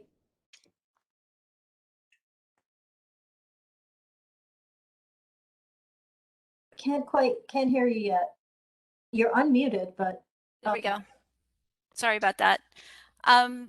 So traditionally, and the way it is now, math courses have transferred not just based on the outcomes of their course, but on the prerequisites for the course. So there's a course called Intermediate Algebra, and all of our math courses have to have that as a prerequisite right now in order to transfer to the four-year colleges. However, math research, and this is backed up by American Mathematical Association of two-year colleges, has put out this recommendation. It's been done in other states. I'm really condensing things here for you, but the thinking is that intermediate algebra is not an appropriate course for students in all programs. It's still the appropriate course for the STEM pathway, but for non-STEM students, there are better courses out there for them. Yet we can't develop these better courses because they won't transfer because of the requirement that they have a prerequisite of intermediate algebra that's imposed right now. So other states have gone on to have multiple math pathways that do not require intermediate algebra in each pathway, but we've been unable to do that because of this transferability issue. So if you look at the ACME policy, it states somewhere in there, I don't remember the exact section or whatever, but that courses now need to transfer based only on their outcomes, not what was the prerequisite of the course. So that's how the transferability issue is being addressed. I don't know if that answered your question or not. But the universities have to agree to that, right? That can't be a unilateral decision. According to what I've been told, that's a BOR policy that applies to the entire system. Okay. Well, let me add, Universities are gone with the colleges. That would certainly be news to the faculty and to the governance structures at Central, because I've just spoken with those people in the last few months, and they would not be aware of any such.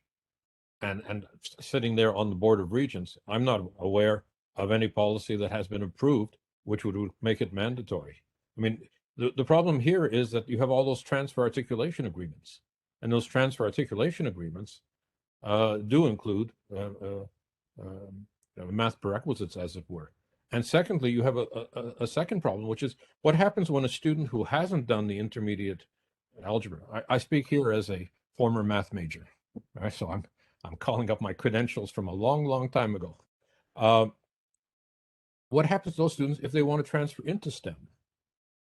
I mean, they're obviously being, and I think that's one of the concerns that faculty have expressed, that in a sense they're being excluded before the get-go, before they even arrive at the university, from going into that area, which of course is a major employment area.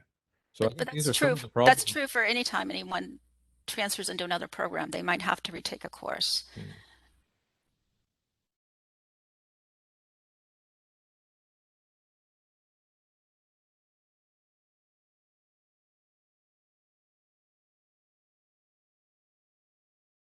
Selena, we can't hear you.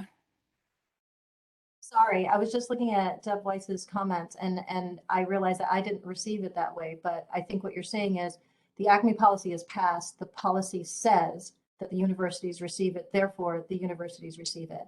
So, you know, on every front, there is this slippage between what is policy and what is curricular. Okay. Carmen. Yeah, so a lot of this curriculum and proposed English changes are not being communicated to the college, at least at Capital Community College, by any means. And I feel like there has been a kind of a stop in the communication about what is actually occurring with this move forward here regarding the curriculum changes and the proposed curriculum changes. And I'm not really sure why that is the case. But what maybe what I'm thinking here is that maybe the faculty who are part of the community colleges could try to maybe go to their, I'm thinking the voice box might be the faculty senate, and have faculty senate, when they have their meetings, have someone from English and someone from math to give updates, hopefully if they're in ACME, to give updates to the college as a whole, if we're not going to be getting it from our administration, because I think this stuff is really, really important to know. I mean, I'm a biology professor, but I'm trying every once in a while to talk to someone in math about what's going on, but I haven't had any idea what's going on with English. And I just think it would be really nice. I like Jen's idea of like trying to like unify the message to the colleges there. And one of them might be, again, thinking of a way for the faculty as a whole. And I'm thinking through the Senate, so the Senate can then report out to the college about this information. And I'm not sure if other colleges, are you getting updates about what's going on with these proposed curriculum changes in math and English? Because at Capital, we are not at all. That's all.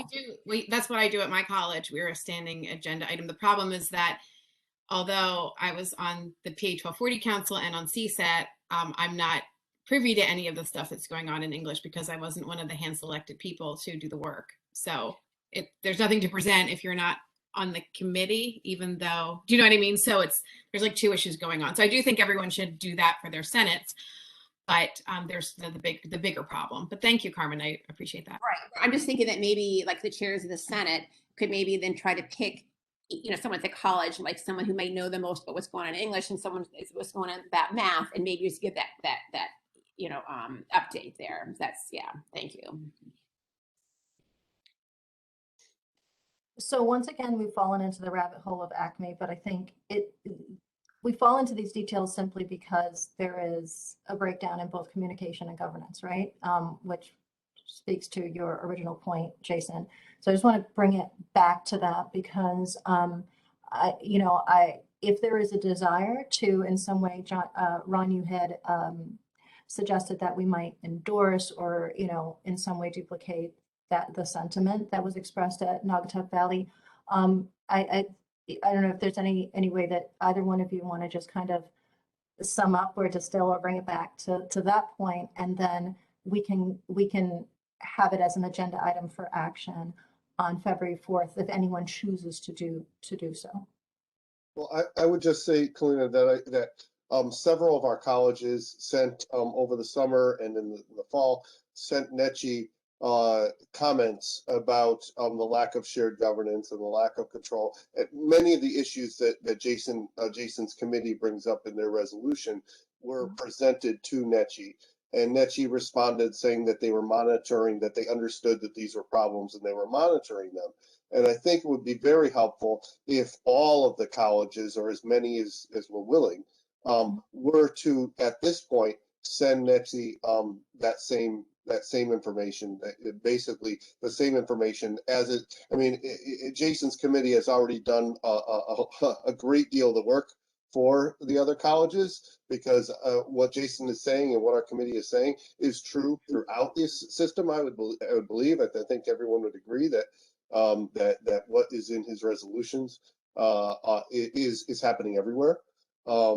And the document would make a great blueprint for all of the colleges to send this information to NETCHI, so that they could, as they get this proposal for substantive change, they can see that these problems have still not been resolved after 3 years of us pointing them out. They have still not been resolved. All right. So let's think about how to coordinate that, and we meet in 2 weeks. Right. Thank you so much, Jason. I don't know if there's anything else you want to say, but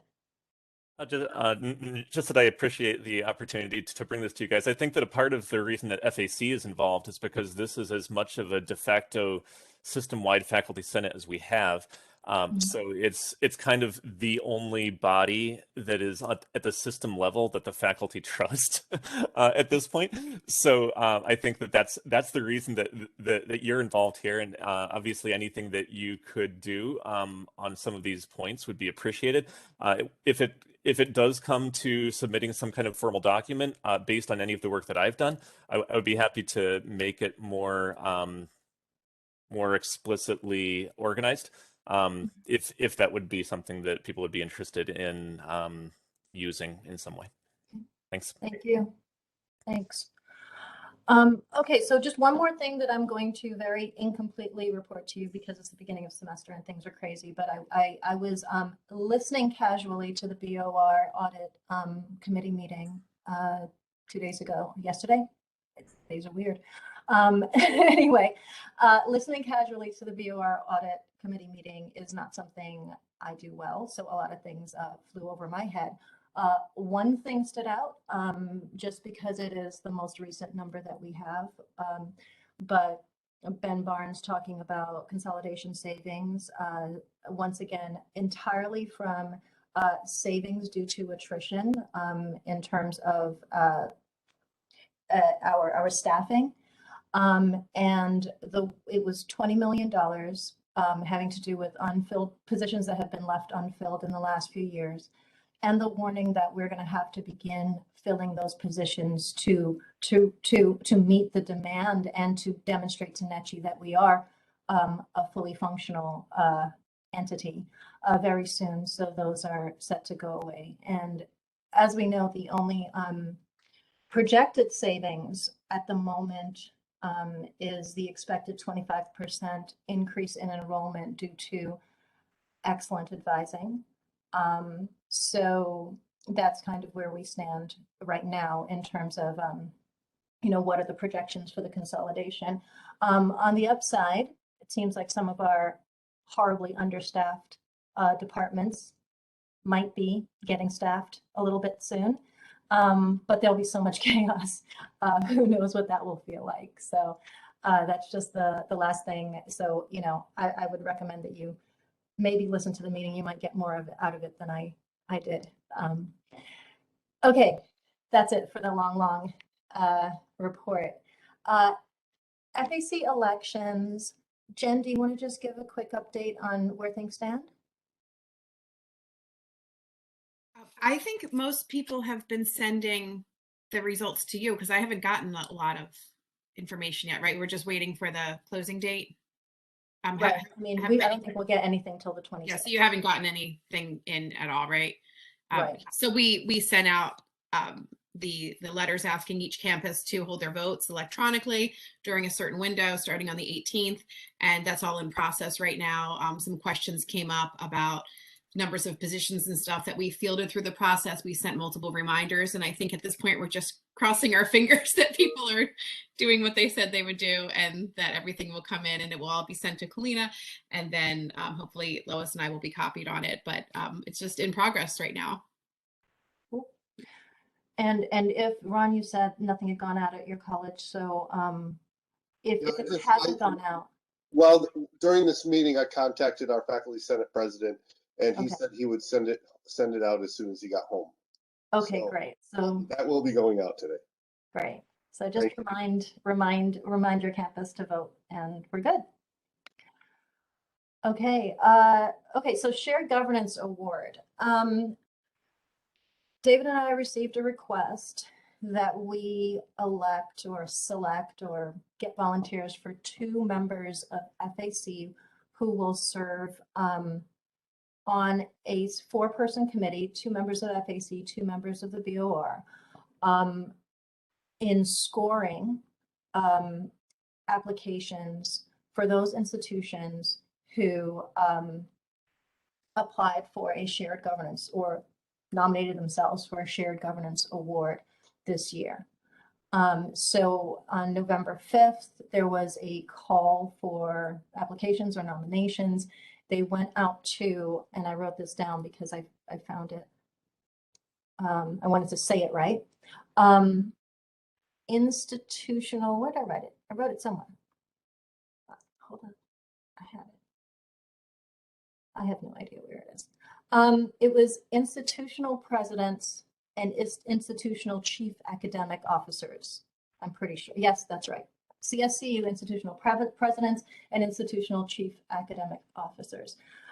So the applications are in, and traditionally it's 2 members of the FAC, 2 members of the BOR scoring. And I was also told that the award that will be presented to an institution that demonstrates, you know, the ideals of shared governance or some progress in that direction should be presented at the FAC conference. So I did ask whether the FAC conference would be funded by the system office as it had been previously. Apparently, when Jane Gates removed that budget line last year, that persists. So the answer to that is no. So I'm not sure how fancy the ceremony for that presentation could possibly be. But that is the ask, that 2 of us volunteer to be part of this committee. And I'm going to propose that we discuss and contemplate and officially put folks forward at our November 4th meeting. We have to get back to them by the end of the day on November 4th. February 4th. Sorry, why do I keep saying November? Sorry, I'm lost in space and time. Ron. I guess I'm just confused. What is this award for? What are the criteria? What's the evaluation criteria? I mean, we all have shared governance bodies that are long-standing and that have been in place for a very long time. I mean, is this about creating new bodies, or that, you know, and if so, what would these new bodies do? Is there? Yeah, if someone could answer that, thank you. Yeah, this is Mike Shea. This was an award that was actually created by us and proposed to the Board of Regents, who agreed to it. And all we were trying to do was celebrate particularly good instances or occasions of shared governance on a given campus. Doesn't involve creating bodies, or, you know, it's just a question of the criteria are, you know, an explanation of how shared governance work particularly well in a particular case on a campus, and a campus can nominate themselves for that reason. Does that make sense? So it's nothing extra. It's something we asked for back in probably 2012, 2013, 2014. No, it was later than that. Probably around 2017, 18. Okay.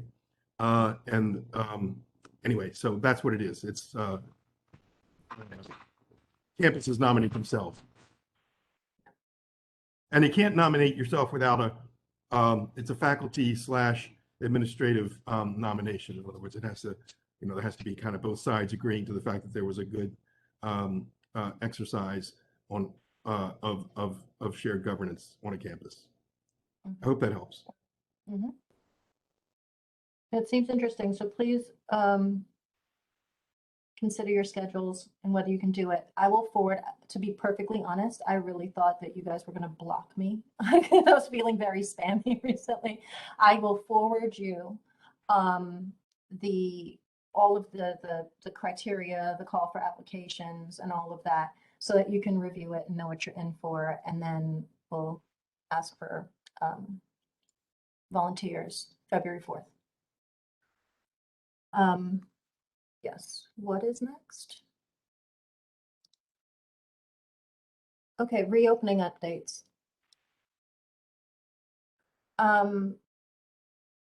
We met on January 10th, right? We met on January 10th. We passed our resolution. David unofficially circulated it to all the members of the board. I have officially forwarded it to Chief of Staff and the Provost for consideration by Jen, for consideration at the ASA. Of course, they're going to be meeting so late that it's not going to be meaningful. I mean, today was the first day of classes. So we will see what the response is. But other than that, I just, there's a lot to be said for just how things are progressing at the moment. I'm particular, for example, I'm curious about folks' perceptions of whether we got it right, in the sense that in my tiny little corner of the world, in my discipline at my college, what I saw was that all the online offerings were at capacity very, very fast. The on-ground offerings had no takers. And what worried me was that there was a long period of time where the only openings were on ground, which worries me because we're pushing students who might not choose to be on ground to take courses that might be required. And I know that last semester, many of us, I personally had one of the best on-ground teaching semesters of my career. Like my class was amazing. The 50% of my class who showed up regularly. The other 50% I will never know. And I heard that a lot of people were experiencing that. Their classes were at 50% most of the time. Half of the students either disappeared or never showed up at all. And that could have something to do, again, pure speculation from my tiny little bit of experience, right? That could have something to do with the fact that we were kind of herding students into what would not have been their first choice in terms of on-ground courses. So I'm just curious if anybody else had that experience, both this semester and that semester, last semester, and then also just what you guys are dealing with starting up. A friend. Yeah, this semester at Tunxis, we are offering a significant number of on-ground classes, and they are well populated. Okay. So actually, I'm quite concerned that we are going to be actually starting today, putting a lot of people back on campus when, Omicron is still near a peak. I'm quite concerned that people are going to get sick. We'll see. We hope not. We do have the mitigation strategies in place to some extent, the masks and so on, but I'm concerned. Okay. Anyone else? I'd like to know, and that's, are there any of the campuses where efforts are being made to distribute N95 masks to students, faculty, and staff? I mean, there are two things there. One, okay, sorry, Lois? I just wanted to answer your question, David. Yes, supposedly they have some kind of distribution, but I don't know. You're supposed to either go to the academic dean or the dean of students or something to get a mask if you want one, or I don't know how this works. And if you're only getting one N95 masks or KN95s or KF94s, you're only supposed to wear them for like a couple of days and that's it. So what do you do after that? So it's minimal. I think it's just it's there for paint a picture of, oh, look what we're doing. We're handing out masks. But it's not doing anything. Okay. Marybeth had a hand up, but you just put it in the chat instead? You're good? Okay, so there are 1,000 masks for Nantuck's campus? And do you know if that's for both faculty, staff, student, for everybody? That's the total number of masks I was told we received. And Okay. I don't know. So that's for everybody. And I don't know if students got a specific email, but faculty and staff got an email saying if you need one, you can stop at this desk to pick one up. And Matthew and Vu, you had a hand up. Is it down now or? Yeah, I was just saying Southern Connecticut does have a plan as far as distributing masks. Okay, An email went out from the president on as far as how to get them as well. okay. And Matthew? Every faculty and staff member at HEC is being provided with 2 N95 masks. Okay. And I just wanted to say, as far as courses filling up, it was very discipline specific. So what I noticed in my discipline was all of our online courses filled almost immediately. And then we had this slow trickle of students going into on-ground courses, but it seems to have been the reverse in a couple of the other disciplines on our campus. Right. Yeah, and Fran's experiencing, see, that's what I experienced, but Fran experienced something different at Tungsten. I did ask whether there was a way to get a report of, because we also had a lot of on-ground canceled courses at Gateway, in my department anyway. So I did ask for like if there was a system-wide kind of report for how many of those, and not that it would be conclusive at all, just, you know, like for an idea of like what the hell are we experiencing really, you know, and if half my class is missing, is it me? So I did ask for that. I don't know that that information is available. We'll see. All right, anyone else? Did anyone have a required in-person professional day this time? Okay. Could I ask one more question? And this is slightly more difficult. I think it's positive that N95s are being distributed. So I think that, you know, everybody should be checking and making sure that that notice has gone out to students, faculty, and staff. The other question was the non-medical exemptions. And I don't know if people know whether, in fact, those have been narrowed or whether they're simply being granted on a no questions asked basis. I don't know of any difference. Diane, Ron, and Fred? I was just going to comment that most of our administrative faculty never really left campus for the break. So we had maybe 1 week where we were told we can work remotely as the surge was going up. And then we were back on campus. And I will also say that my 2 courses that I'm teaching this semester are over-enrolled.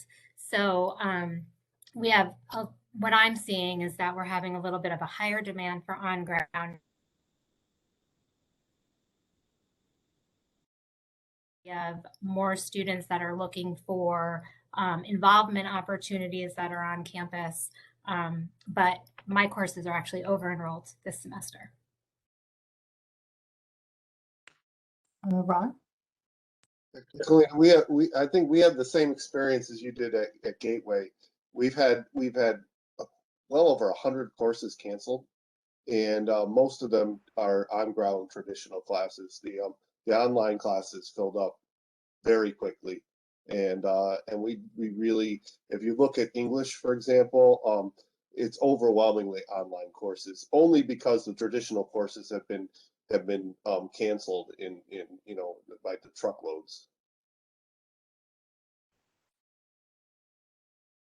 Fred? Yeah, to David's point, the non-medical exemptions at Tunxis, no change. I just registered a student. I clicked on the link where it asked or gives the student the option of applying for a non-medical exemption. It's exactly the same as it was last semester.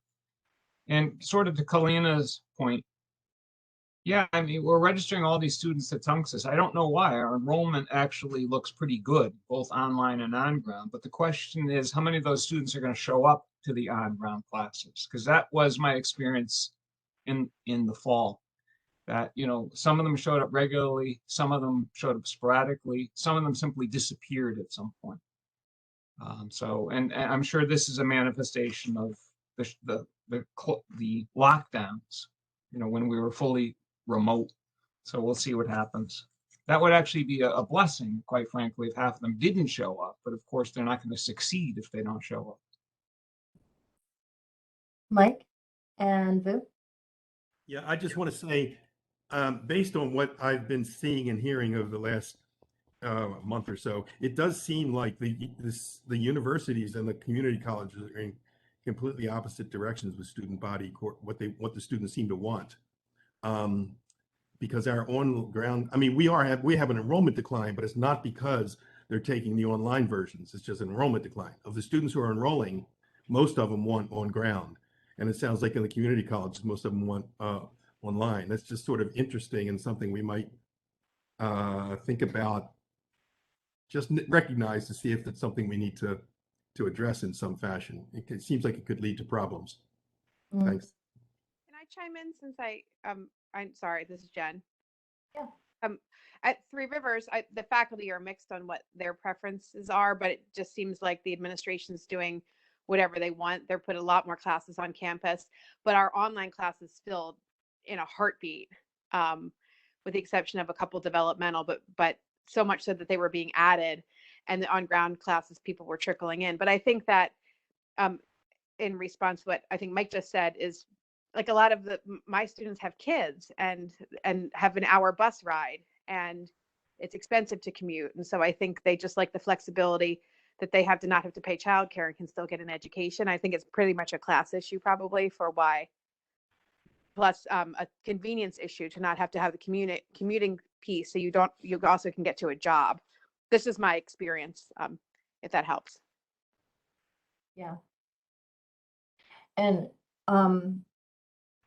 I would say in addition, like, I know last semester I had students who had to quarantine like more than once, like, back to back, and it just became like demoralizing. And because we have a lot of people who work in either childcare or healthcare, and so there's just it becomes too much when you've missed that much. And I think also this semester, as opposed to last semester, there were a lot more questions because we were in the middle of a spike about what would happen with people's childcare.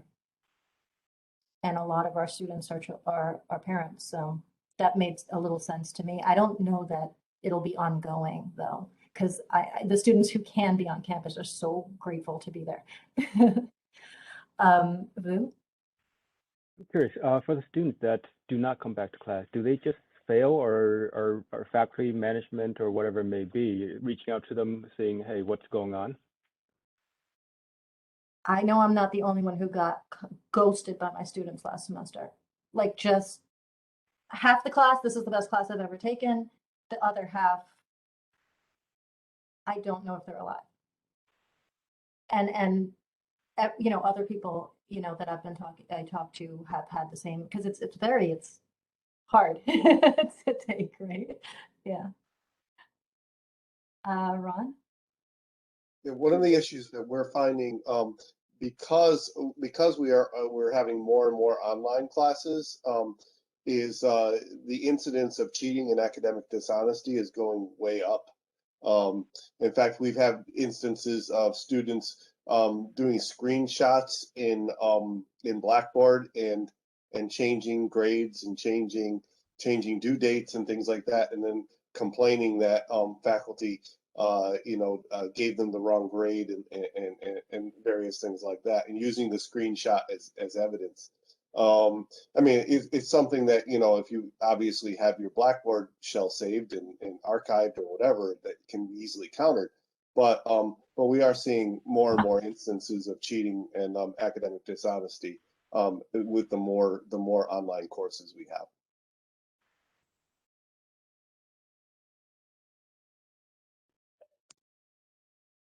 Okay. All right, ready to move on then?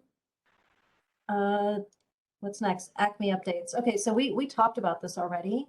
And I think I've already sort of given you my take on the offer. I think it was well-meaning, but I think it would just replicate some of the dysfunction that's going on in terms of governance in the system. That's my feeling. I think right now, all I would ask for is a little bit of discussion to determine whether or not we want to invite one of these updates for February 4th. February 4th, we can make a more firm decision on what we want to do going forward, because then we will have all our voting members in place for kind of determining how things go forward. So just that, thoughts on, do we need an ACME update from management on February 4th?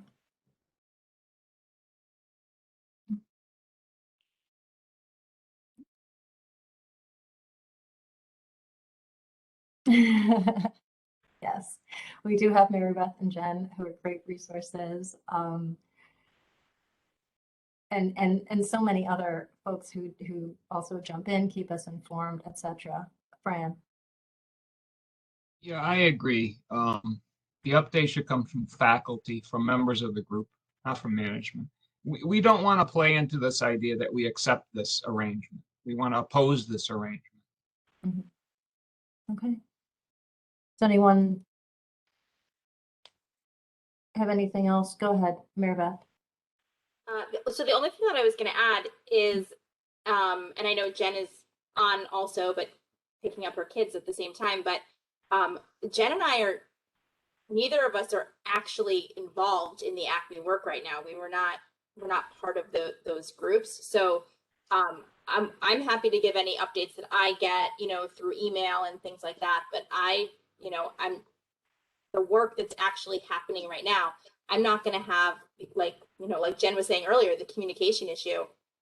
I don't know how much good information I'll be able to pass on, but I'm happy to do my best with that. I don't know if it is something for us to consider, and I agree. I think maybe holding off until our February 4th meeting might be a good idea, but to consider asking faculty who are working on ACME to come and give us updates, as opposed to asking ACME managers to do it.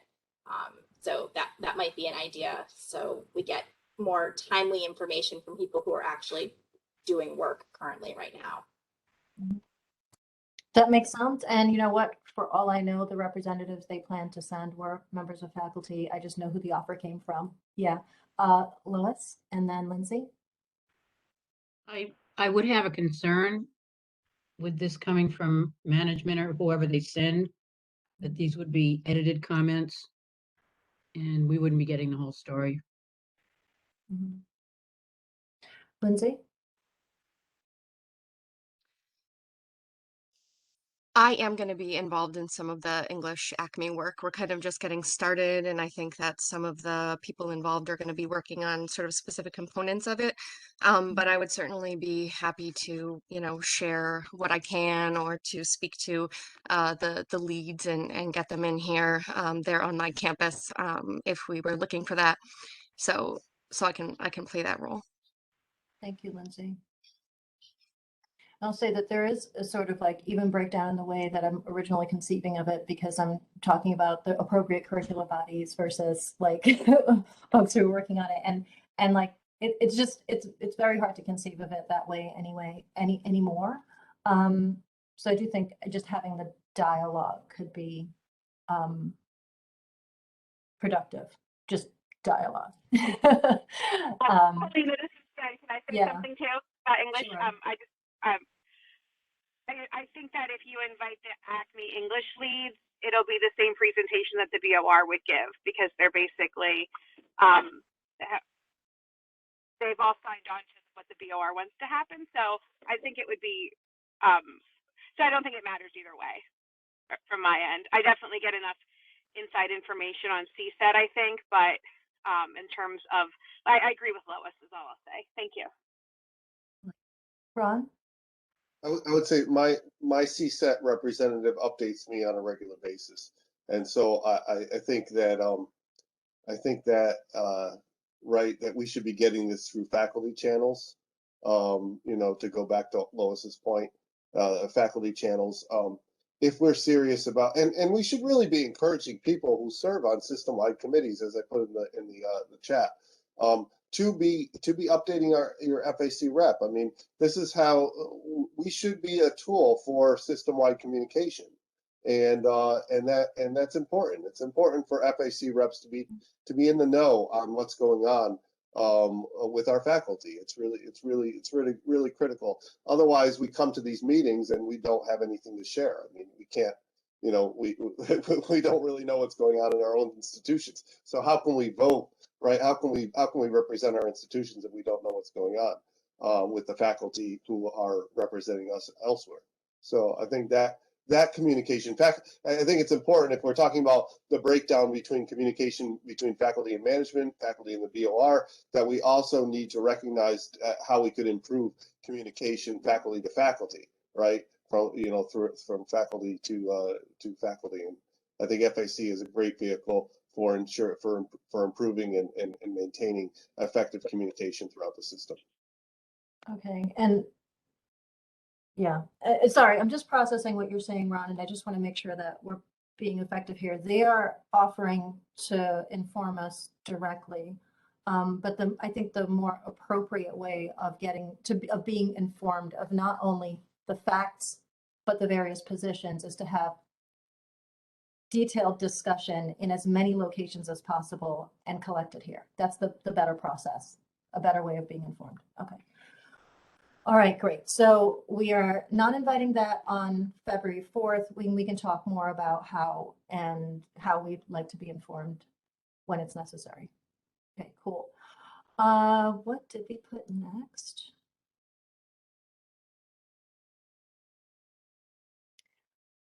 Myrna.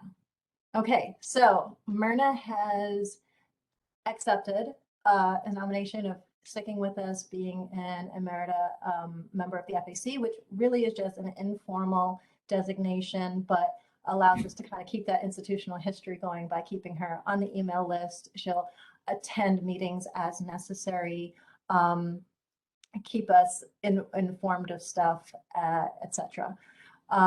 So I think this is the kind of vote that we can take now anyway, right? So would anyone like to make a motion to officially designate Myrna as an emerita So member of moved. this group? Right, and seconded multiple times. All right, wonderful. Anyone want to say anything before we vote, or?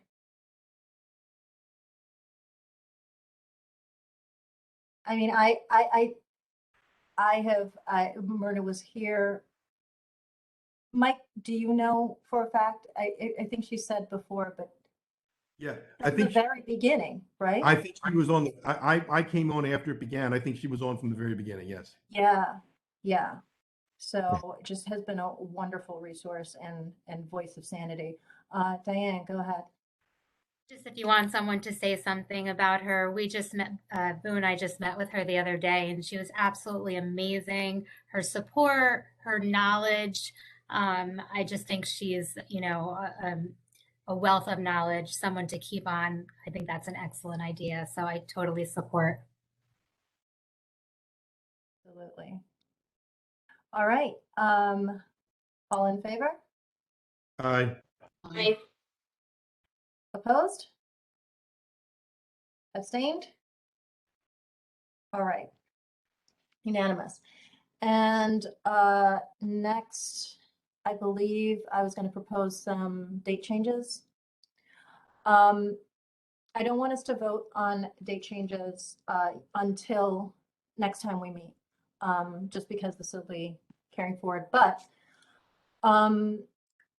if you look at the calendar of board meetings, and I wish Pam was still here because she drafted it, and I know that she had some logic to why she did this. But there are many times this year that the board's Academic and Student Affairs Committee meets at 9:30 a.m. and then we meet immediately after at 1 p.m. on the same day, which makes for a fun day for me, but also kind of makes it so that there's no time to process or respond to output of the ASA. and also doesn't place us particularly well to provide input into the decisions that the ASA makes. In particular, I am interested in moving the March 11th and, sorry, April 8th meetings this semester, possibly in the May 6th, right? So April 8th, sorry, March 11th, April 8th, and May 6th. In each case, I think that 1 week earlier might be more effective because the hugest volume of stuff that's coming to, through the board this semester will be the programs and certificates and courses that are coming to ASA. We have a CCIC meeting on March 2nd. I propose an FAC meeting on March 4th. And then there's an ASA meeting on March 11th. And then there's a CCIC meeting on March 30th. I propose an FAC meeting on April 1st. And then there's an ASA meeting on April 8th. There's a CCIC meeting on April 27th. I propose an FAC meeting on April 29th for an ASA meeting on May 6th. I really don't know how much there will be for us to consider, to contribute at all. But it seems like a slightly better process, especially when things coming out of ASA, we won't be able to have read, thought about, considered, brought back to our campuses, anything before we meet. So I'd like you to just note those dates, consider them, check your calendars, see if there are conflicts. We certainly don't want it to conflict with, especially our voting members, and then we can make a decision, vote to change that at our next meeting. And I don't know if anyone has any other suggestions for how we might structure that. That was the way that came to mind for me. Okay.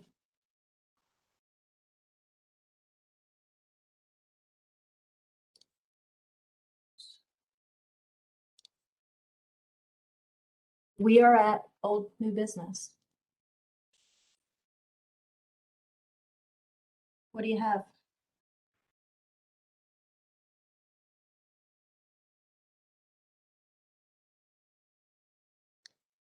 I have a reminder. Remember that Jen is trying to collect and organize our questions and concerns about PACT so that we can get those answers together and facilitate that discussion. So please don't forget to bring it to your governance chairs or whatever process you're using to collect that information for us, so that we can actually discuss that more in depth next time we meet. Anything else? Kalina, will you send that as an email to everybody? Sure. Thanks. To the request, so that just some people aren't here. Thanks. Mm-hmm. Okay. It's that time. Motion? All right. Motion to adjourn. Woohoo. All in favor? Yay. Have a great semester, everyone. Have a good weekend. Bye all. Recording. Thank you. Have a good weekend.